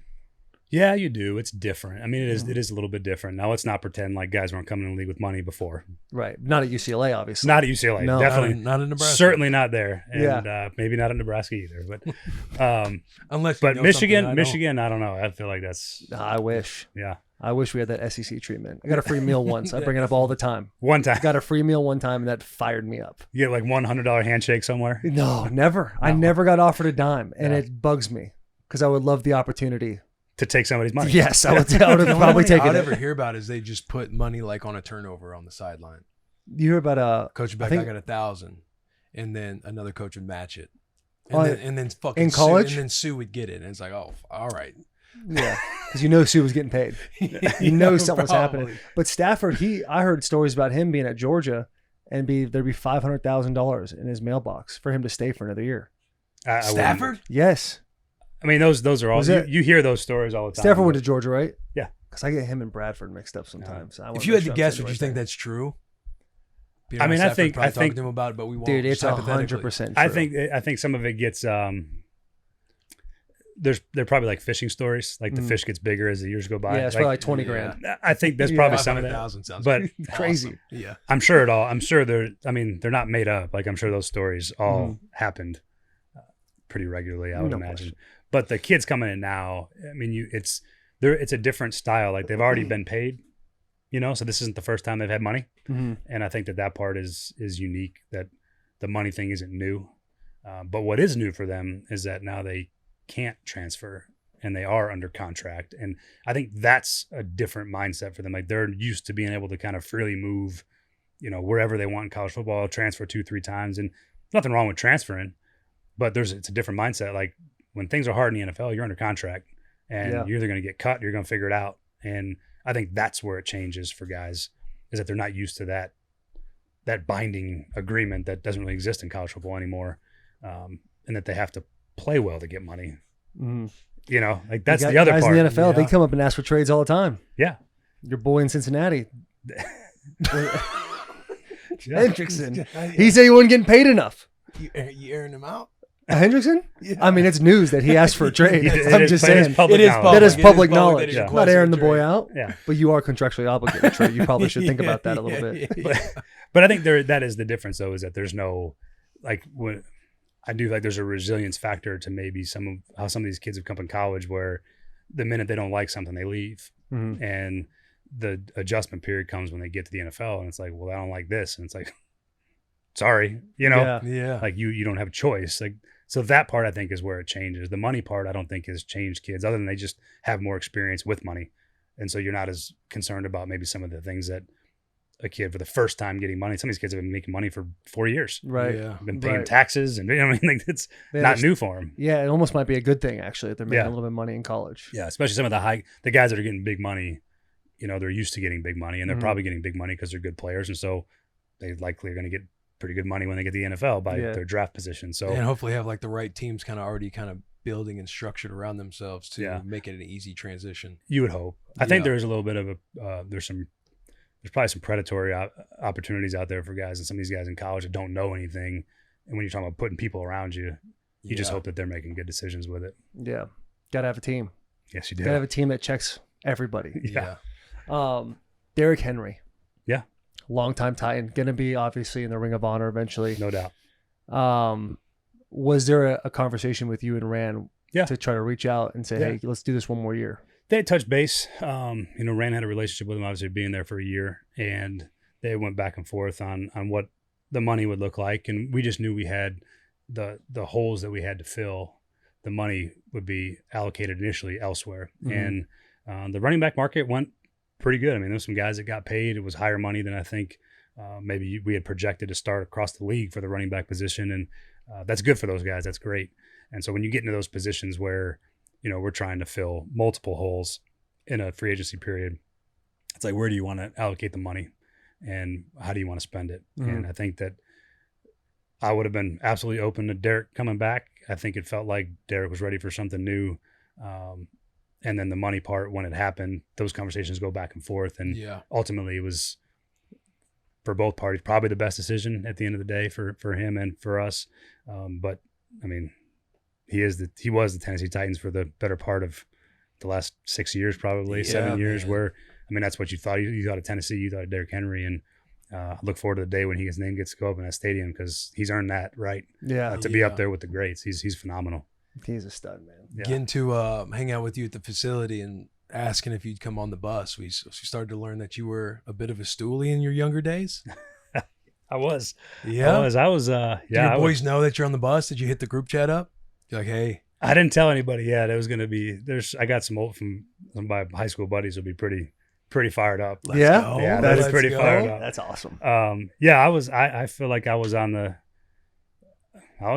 front end of the Barstool experience. I mean, it was back when it was just a handful of those guys blogging, when it was just the blog. It was a What were 2000. those, the blackout party? Is that what it was called? Blackout party. The my blackout tour. my Yeah. brother and my sisters went to a couple of those blackout parties. And my brother's only 18 months younger than me, and they would always tell me about the blackout parties, and you see the videos online. It was a different time on the internet, that's for sure. But yeah, I remember. I mean, those guys were obviously Big Cat and Dave and those guys. I've been reading those things for probably pretty close to when they started, and laughed a lot for a long time reading that Yeah. stuff. So yeah, I'm a stoolie. I've been one for a really long time. I feel like there's got to be a weird part that, like, I'm gonna be 40 years old in June, and I think there's like this whole generation of like middle-aged stoolies that were there in the beginning. No question. You know what I mean? Yeah. It's like man, they've been doing this a long time. Since the inception. Yeah, like Every time I see Big Cat, he's got more and more gray hair. You just tell. I can relate. Yeah. I get it. Who's your favorite? Who's your favorite personality? Well, hold on. Before you did it, maybe we should Tier Talk this for him. Okay. Are you familiar with Tier Talk? No. So Tier Talk is it's a ranking system. Oh, So oh it's yeah, your yeah, top- yeah. It's your top okay. 3. Okay. You're going to start with 3 and work us up to 1. You can give as much context or as little context as you want. The Tier Talk will A be little synopsis. your favorite Barstool personalities. Oh, Will and man. not excluded. All right. Bussin excluded. Bussin excluded. What we got, dear? Yeah. You start with 3. Start with 3. You can give an honorable mention too if you're having a hard time. Okay. I mean, I would probably be the originals are the guys that I'm probably talking about. I love but it. I would say my 3. Okay. 3 would be, I'll probably never be invited back here, but 3 would probably be Dave. He'll probably never let me back here. Right. That's Pizza the- You Reviews saying don't that do it because for you. he's too low, or Dave gets mad at us a lot? both. Yeah. I'm Yeah. a big supporter. So I want to, I appreciate I would say 2 would be KFC. I used to love reading KFC's blogs back in the day. And then 1 would be Big Cat. I thought Big Cat his humor and my humor were very similar. And he So keeps it going, bro. Dude, he is. He's a machine, man. I don't know how he does. I don't know how he keeps. He's like internet Kobe or something. Like he just got this. Oh, don't tell him that. Yeah, that's cut that. His recall He's got the is mama incredible. mentality. Yeah. You'll have a on the conversation with him, and 4 years later, he'll remember it. There was a clip that came out yesterday about him and KB on the yak, and it was back in October about him putting a razor blade in some of KB's food, and eventually he's going to give it to him within the calendar year. And he did it yesterday. And it was, He's like an elephant, bro. he remembers is. He all. really is an elephant. I thought that was so. He funny. actually, truth be told, he's got a question that he proposed to you. Is this the one? Yeah, it's the one that we don't like. BC to BC. First of all, thank you for being a stoolie and supporting us all these years. I got a question for you. I'm taking a piss while I do this. I got a question for you on the bus. We'd love to have you on the show. And I was looking at the calendar. June 25th, if you want to come to Chicago, we'd love to have you up, whole family. Anyone who wants to come up June 25th, come to Chicago. We'll do an interview. We'll do the gauntlet. We'll have a great time. So that's, I guess my question is, can you come to Chicago June 25th and come on PMT? Do you want to give some context? The context on that is our Beer Games Championships of the World is on June 25th. Yeah. He's on the list. He can't. He's back coming. out. He can't back out. He can't. He back has out. to come. He has He to has come. to He come. can't back out. Yeah. And he's got this running bit happening right now that he can't back out. And since we've had to do we've had a couple bumps in the road with the Beer Olympics, with the Beer Games. Sure. He likes to give the boys a hard time. So I guess he wants you to come on Pardon My Take, which I'm sure that's a yes. Absolutely. But June 25th, we're gonna have to He's- just make he's that call busy for June you. 25th. He's busy June 25th. Yeah. Also, it's vacation time for y'all too, right? It is. I'm moving. I am moving in that very short time frame from Cincinnati finally down here. I'm living in a house by myself, in an empty house with a bed. That's the life that I live. That college lifestyle. It's a Got the bachelor mattress on the lifestyle. floor, Yeah, it's- wires everywhere, TV It's an easy hanging. lifestyle. Sitting on like a folding chair to watch TV. Like, it's- You kind of do enjoy it a little bit, huh? There's part of it that brings Yeah. you back to your roots. You know? Yeah, no doubt. But yeah, that might be a tough swing, but we can look into it. Maybe next offseason. Maybe next offseason. Next Yeah. offseason, because they will take you out to Chicago and just let whoever your boys are. You heard him say, Bring whoever them all. wants to come, Bring you them should all. come with an entire crew. And The I whole entourage. will say this about Chicago: their HQ there is incredible. It's like a fantasy factory. Basketball, they have literally everything you want: basketball court, golf simulator, Chef Donnie in the corner. He'll make you whatever you want. It's some of the best food you'll Yeah. ever have. It's like the Titans facility without the football field. Yeah, Yeah. It's crazy. It is. It is that's nuts. pretty cool. It's very cool. You'd really enjoy it. The cool You'd thing enjoy too, it a lot. my whole family is from Chicago. Really? Yeah, my dad's born and raised. He's South Side of Chicago. My grandfather was a Chicago cop, Okay. good old Irish Yeah. Chicago cop. Yeah. Nice. Are you? Were you grew up a Bears fan? I did grow up a Bears fan Mhm. until obviously I became a fan of my dad Yeah. wherever we moved to. But when my dad was coaching in college at University of Wisconsin, that was like the Bears were. You know, my dad still watches like every White Sox game. Oh, really? Oh yeah, but they're not very good. It runs deep in Chicago, huh? Deep is deep. So my whole family, everybody, my mom's from the north side. The whole family's from Chicago. Were you just a massive fan of your dad growing up? Oh yeah, He was always the man. always. I mean, it's my Yeah. Yeah, but Look you had up to to go my through dad. like Some you had to kid, go you through know, like some teenage don't feel rebellious that way. years where you're like, he doesn't know everything. I know. I did not. Really? Oh yeah. I mean, God, I need some notes. I from your mean, dad. so well, I'll say this: like my dad is an intimidating personality, and I was the oldest of four, and so I didn't ever have. It was like I was scared to death to make a mistake because you ever hear him yell? He got a real loud voice, and it's intimidating. Yeah. And I didn't want to get in trouble. Mhm. And so all my friends would be like, "Dude, you got like I had like a 10:30 curfew in high school for a while." And all my boys were like, you got to rebel. You can't. Oh, bad friends. They're like, they're trying. Well, it's like, I mean, 10:30 is kind of early. That is nuts. It's early, but This is weekend curfew? oh yeah, no, this is all the time curfew. Like this is I mean, 7:00 Drove a Friday hard- night lights. Yeah. The game's over. You're going home. Got to go home. No, Sorry, boys. No parties for me. None. And that's the Um, best. We don't have to get into that. But yeah. go ahead. But so that was I was scared to death of like I was not rebellious to my dad because I watched my dad coach these guys for all these years and how his demeanor and his style. I was like, I don't need to cross that. I don't need those problems. Growing up, were you a troublemaker or a straight shooter the whole time? I was pretty straight shooter. Yeah. I had enough probably enough mischief, but not anything serious enough to really get in trouble. What is the most devious thing you ever did as a young teen? Probably just TP a house. Probably egg the house. That's its next step. That's Yeah, egging my TP is No, one thing. TP Egging is truly like he'll throw the toilet paper at the tree, but the minute somebody gets out a carton of eggs, he's probably thinking, I don't Yeah. know if I want to be a part Coach of that. Callahan. that's too much. He's for the me. first one to That's too run. much for me. I can't Yeah. do that. I can't go that far. Yeah. yeah. Yeah, that was It was nothing more like nothing more than that. It was never anything. I did not Just do fun, anything. classic boys being boy stuff. You ever get Yeah. in big trouble? I did. Big I did. trouble. Yes, I did. One time, and I was like middle school probably. Mm-hmm. I can't believe I'm gonna tell the story, but I am because it's funny and whatever. When I was in middle school, me and my little neighbor next door, my buddy that I used to run around with all the time, we decided we were gonna make a torch. Parents weren't home. We ran around, so we wrap all this toilet paper around a stick and dip it in gasoline and light it up. And we're like swinging it around. We're middle school. We're like 8. Yeah. You know? And we're swinging it around and we're having a hell of a time. And we're in these woods behind our house.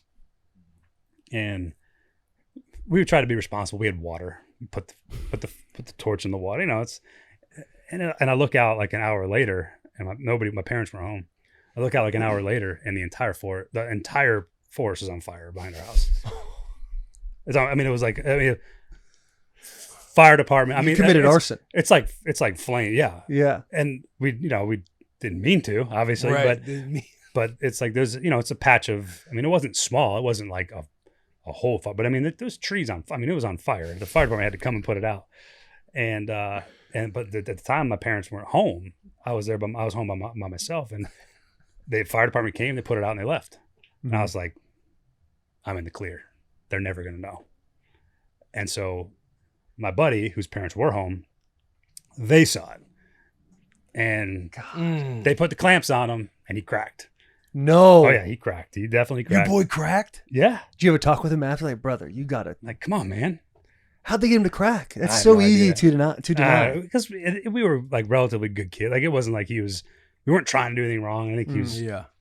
But then, so my parents know, and then my dad asked me on multiple occasions, "Hey, do you know anything about what happened back there behind the house?"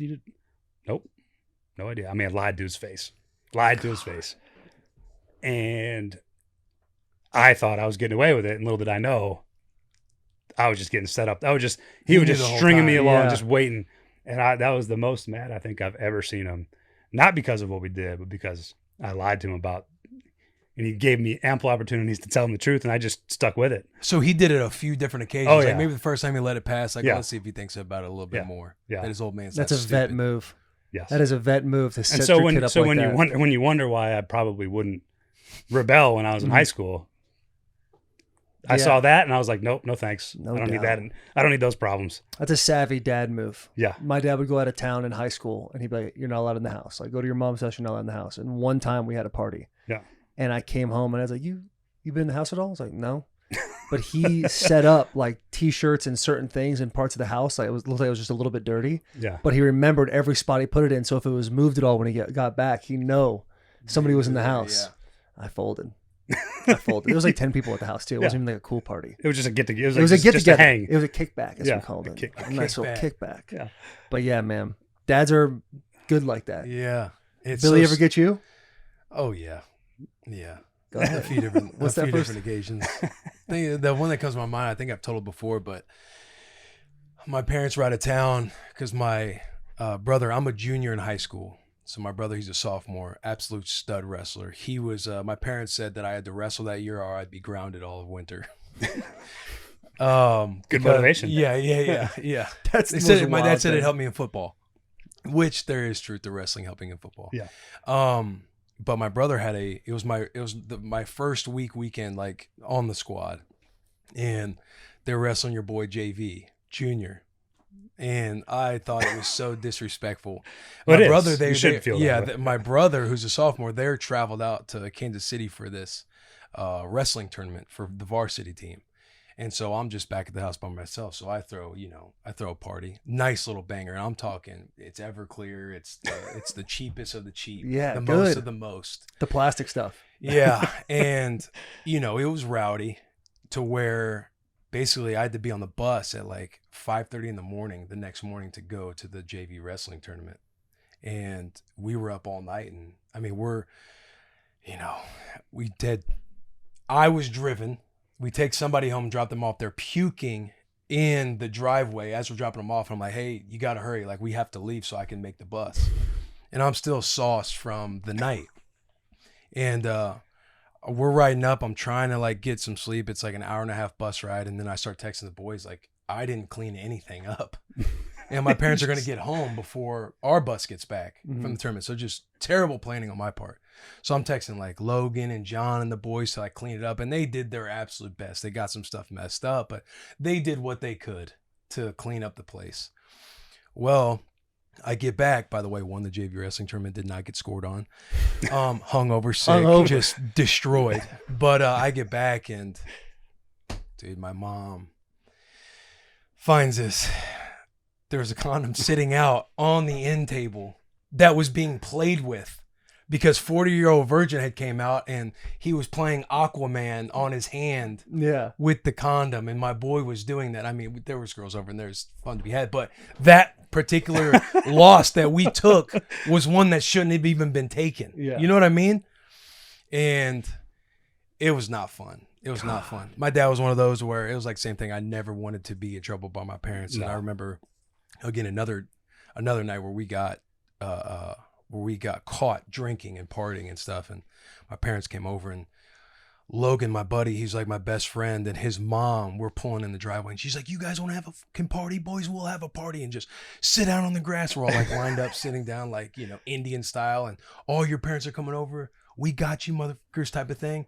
My dad comes over and, bro, like, you know, your boy's got like tears in his eyes. Like, I'm like, Dad, I'm not going home. And he like takes his glasses off. He's on like the other side of the dining room table. And we're in Logan's house and he's like, son, you're coming home. And starts like walking around and I just start like going around the table with him. Oh, bro, but it was not good. It was we've had some run-ins back in the day in Old Volunteer, Missouri. And my dad, it's always the same speech. Like, you got the world ahead of you. Like, you have at this point I had like one offer from like Illinois. Not wrong though. Not yeah, wrong. As a dad, you look back. No, that's like, a good call by a dad. Illinois, K-State at the time, and he was like, you're gonna mess this up. Like, you're gonna fuck this off. And but we had some run-ins, some stories that definitely come to my mind when I'm like, fuck. The boys were in some situations that you never want to piss off your parents. No, but, not if you, especially when you got one that's not one you want to mess with either. Bro. You know, there's a story I told where my dad, he's like, you ever want a shot at the title, you just let me know. And he's like this close to me and he just doesn't blow me a kiss, but he just goes and in my face. And I'm like, all right, Dad. And it's just like, he's like, you ever want a shot at the title? Tell him how old you were. A senior. A senior in high school. You should have swung on that, man. Bro, I don't. There's a now I would, you know, out of respect, it would never happen. Right. I would obviously take advantage of him now. But, dude, there was, I mean, as long as you could have respect for an old man on beating your ass, he had every bit of it up. I'm not gonna lie to you guys. Like, I wouldn't be surprised. Like, my dad could still probably whoop my ass. Oh, you don't want to. Bill might now. You think he would? Oh, dude, Bill. This, I mean, yoga is. Don't sleep on yoga, but this man's at yoga at 6 a.m. probably every morning at Old Bend and Zen. Oh yeah, Bill. Bill Callahan. Yeah, he can like do the splits and handstands and stuff. Oh, okay. I'm not joking. I had no idea. Yeah, like you don't want to mess. I wouldn't mess with him. Yeah.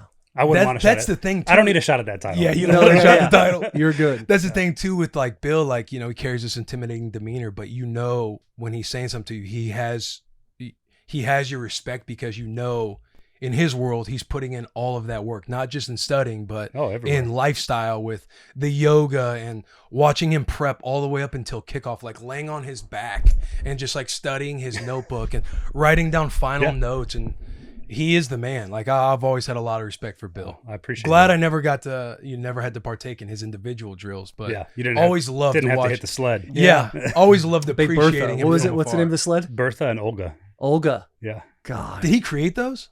Yeah. He invented the sled. Do we he have invented patents? the actual sled or the that actual sled? The sled that they were hitting. No shit. Yeah, that actual invention of the sled. Do we have patents? Yeah. Oh, he gets royalties. This is a wild clip. Nice. Because JC is that's a unit of a man. Yes. And he got folded the first time. He see him start to figure it out. Yeah, he figured it out.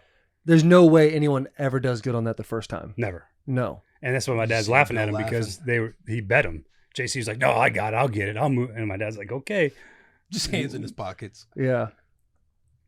But yeah, he invented that sled when he was in Washington. That's impressive right there. It's resetting the hips second- and driving. yeah. That's impressive Just take by him. massive They call it human taking being, another bro. bite. So he takes Yeah. another bite and gets going.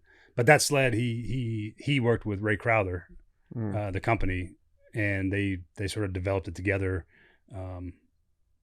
and made that sled, the angles and the handles where your hands fit, and like just it feels more like what a defensive lineman feels like coming off the ball, versus like the old squared up sleds. Yeah. Yeah, with JC drafting him, getting your first opportunity to get your hands on him a little bit. Is there anything that surprised you about him that you thought maybe he didn't have, or is he as advertised in your mind so he's far? as advertised. I mean, we felt like there was 2 linemen that we felt like were worthy of top 10 picks, and that's Joe Alt and JC, were the 2 guys that we were like, either one of those guys we'll happily take Yeah, if they're available to us. And thankfully JC was, and he's everything we thought he was going to be. And he's got a super high ceiling because he's just got all these physical tools that he doesn't even really know how to use them all yet, you know? But yeah, super talented, great kid, all the things you could want in an offensive lineman. Was there a fear for you, him playing his whole career on the right side, now moving him to left? No, because, one, it's been done before. Guys have transitioned from Yeah. right to left. He played left in high school. So it's not like he's never been in a left-handed stance. Right. Played 4 years at Alabama because he had to with Evan Neal. And then I think it was Tyler Steen, maybe. But so they had guys at left, and then they had a 5-star recruit come in, and he'd already played a couple years over there. And they were like, well, this is our chance to get our best 5 guys. Well, you're comfortable there. We'll leave you there. But he's fully capable of playing left tackle.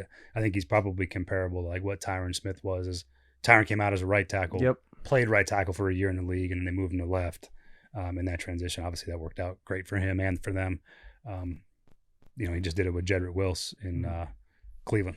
Jed played on the right in Alabama and played left when he got to Cleveland for the last 4 years now. So not unprecedented. Yeah. And he's got the talent to do it. So that's awesome. I'm glad to hear that he's a good dude, because I got worried those top-notch SEC schools after dealing with Isaiah Wilson in 2020. Sure. That was a horrible experience for everybody involved in the Titans building. From afar, it seemed like that was not a lot of fun. No, it was not. But he does seem JP was with him. JP's not in here.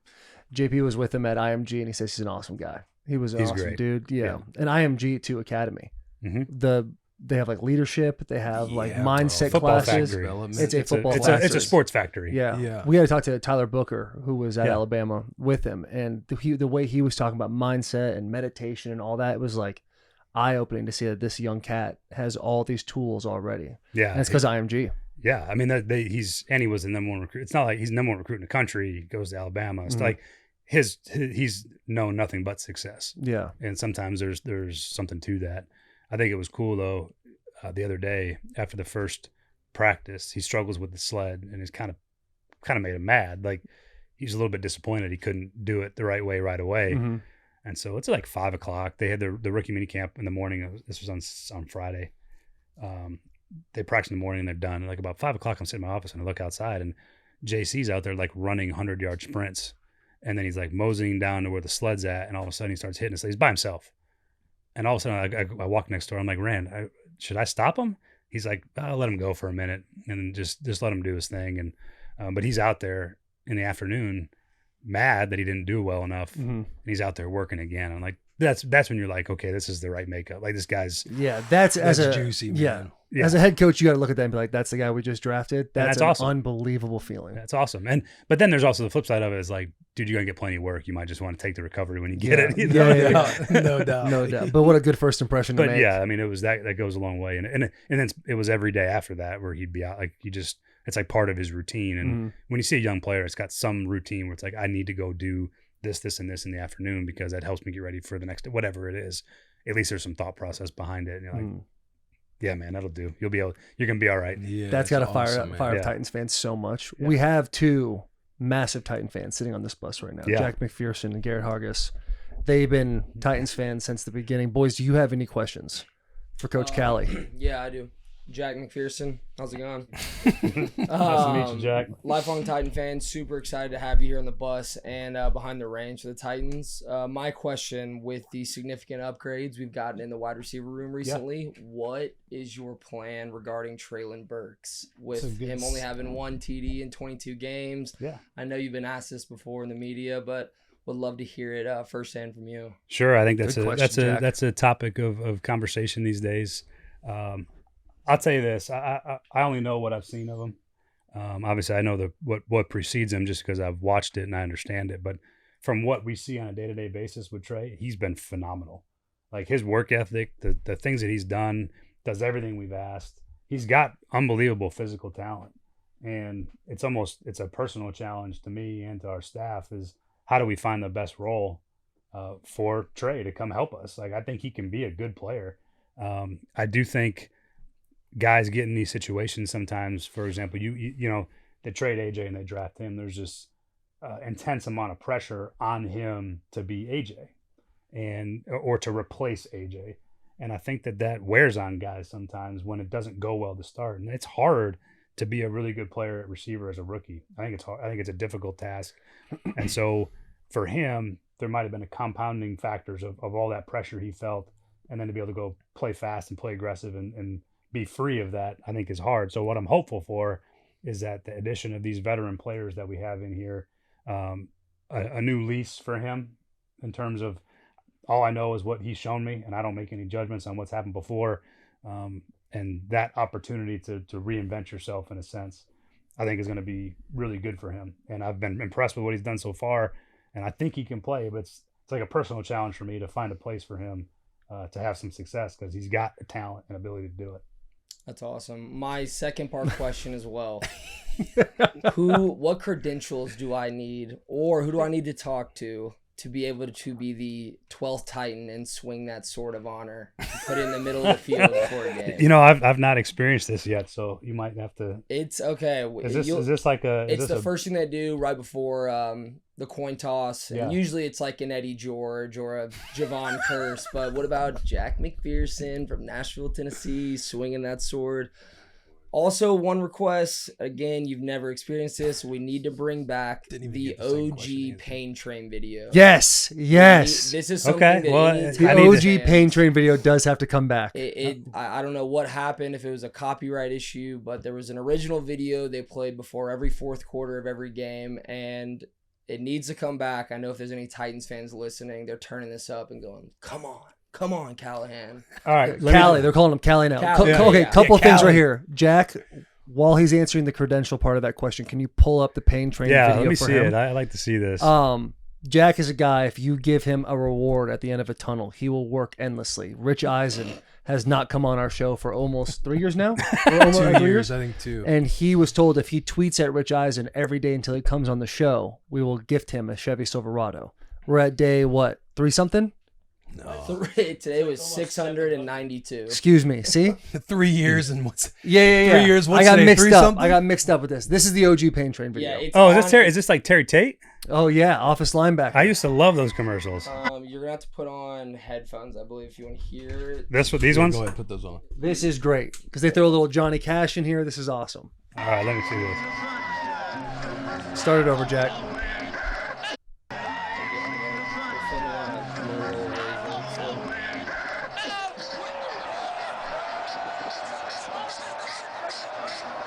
That's the sound of the Pain Train, baby.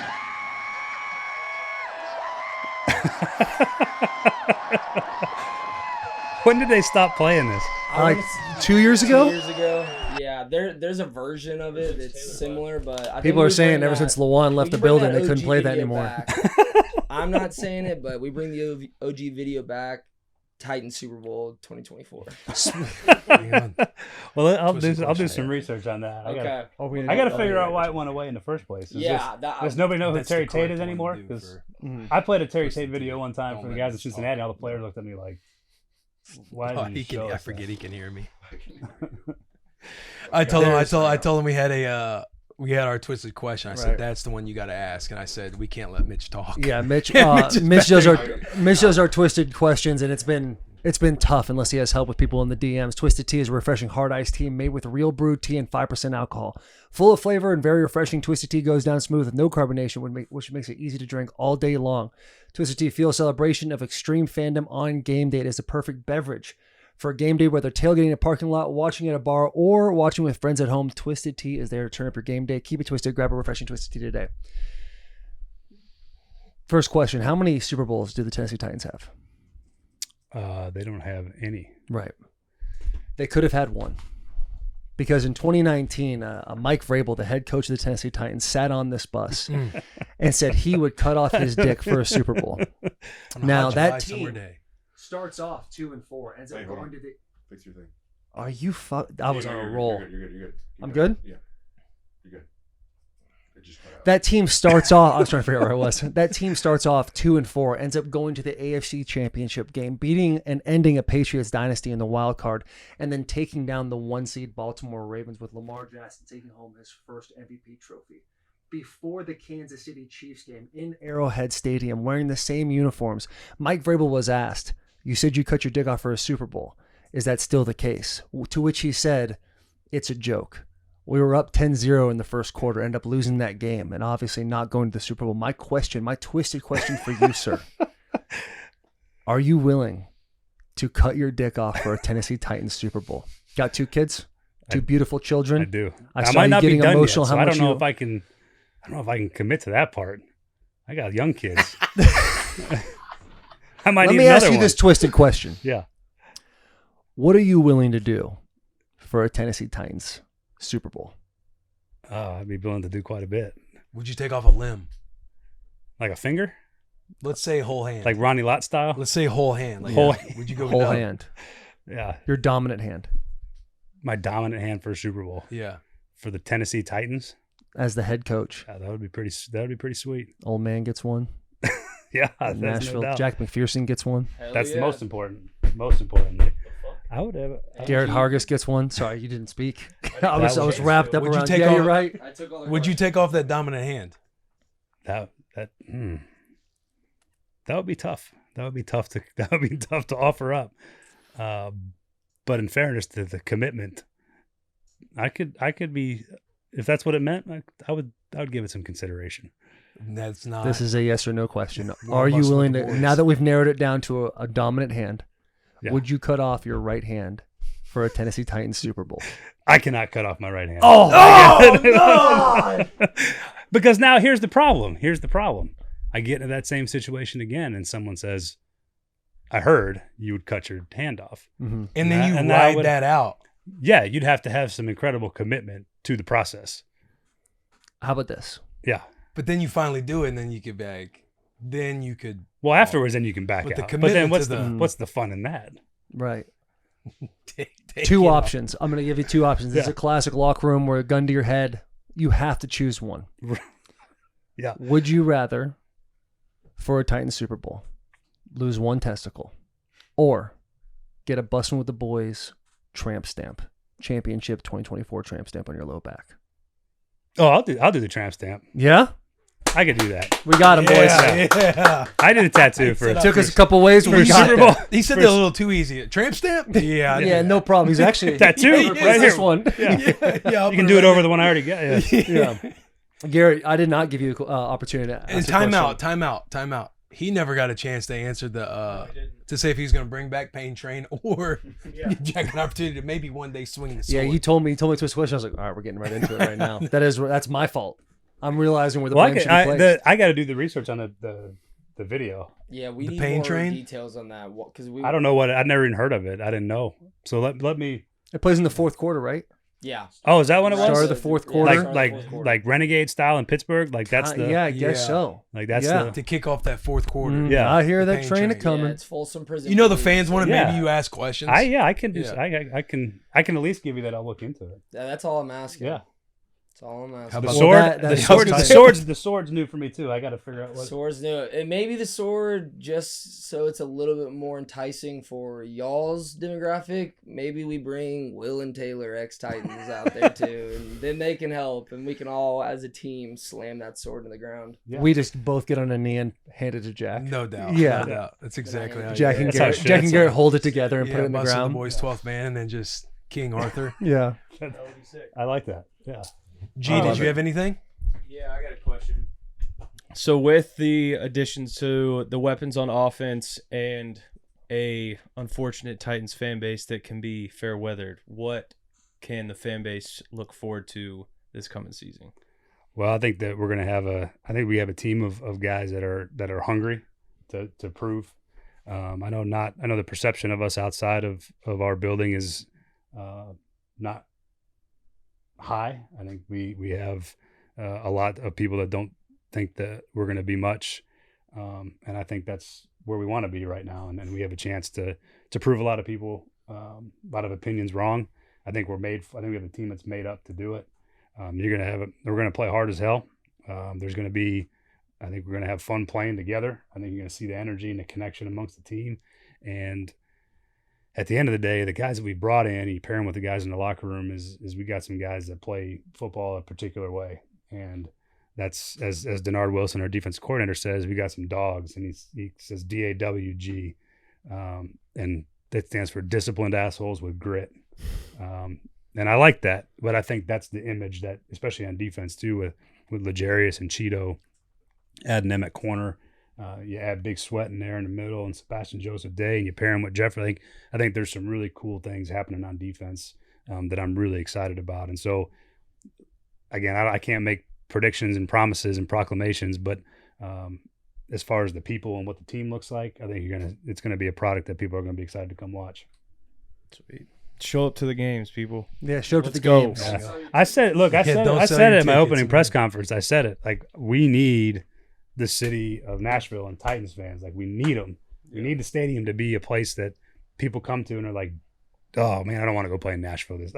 That's what we're looking for. We need that environment. So all the Titans fans out there listening to me, come one, come all, man. We need everybody on board, and hopefully you get in early enough and you don't get accused of jumping on the bandwagon when things go right. That's No doubt. that's a good Stock quote. low. Yeah, That's a good Because quote. there is And like the a new good stadium. small core of a Titans fan base out there for sure. Every It's just like every getting franchise everybody has their on board. 5%, like Yeah. that 5% crazy fan base, and the Titans 5% is strong. Yeah. that's I mean, great. just- I love that.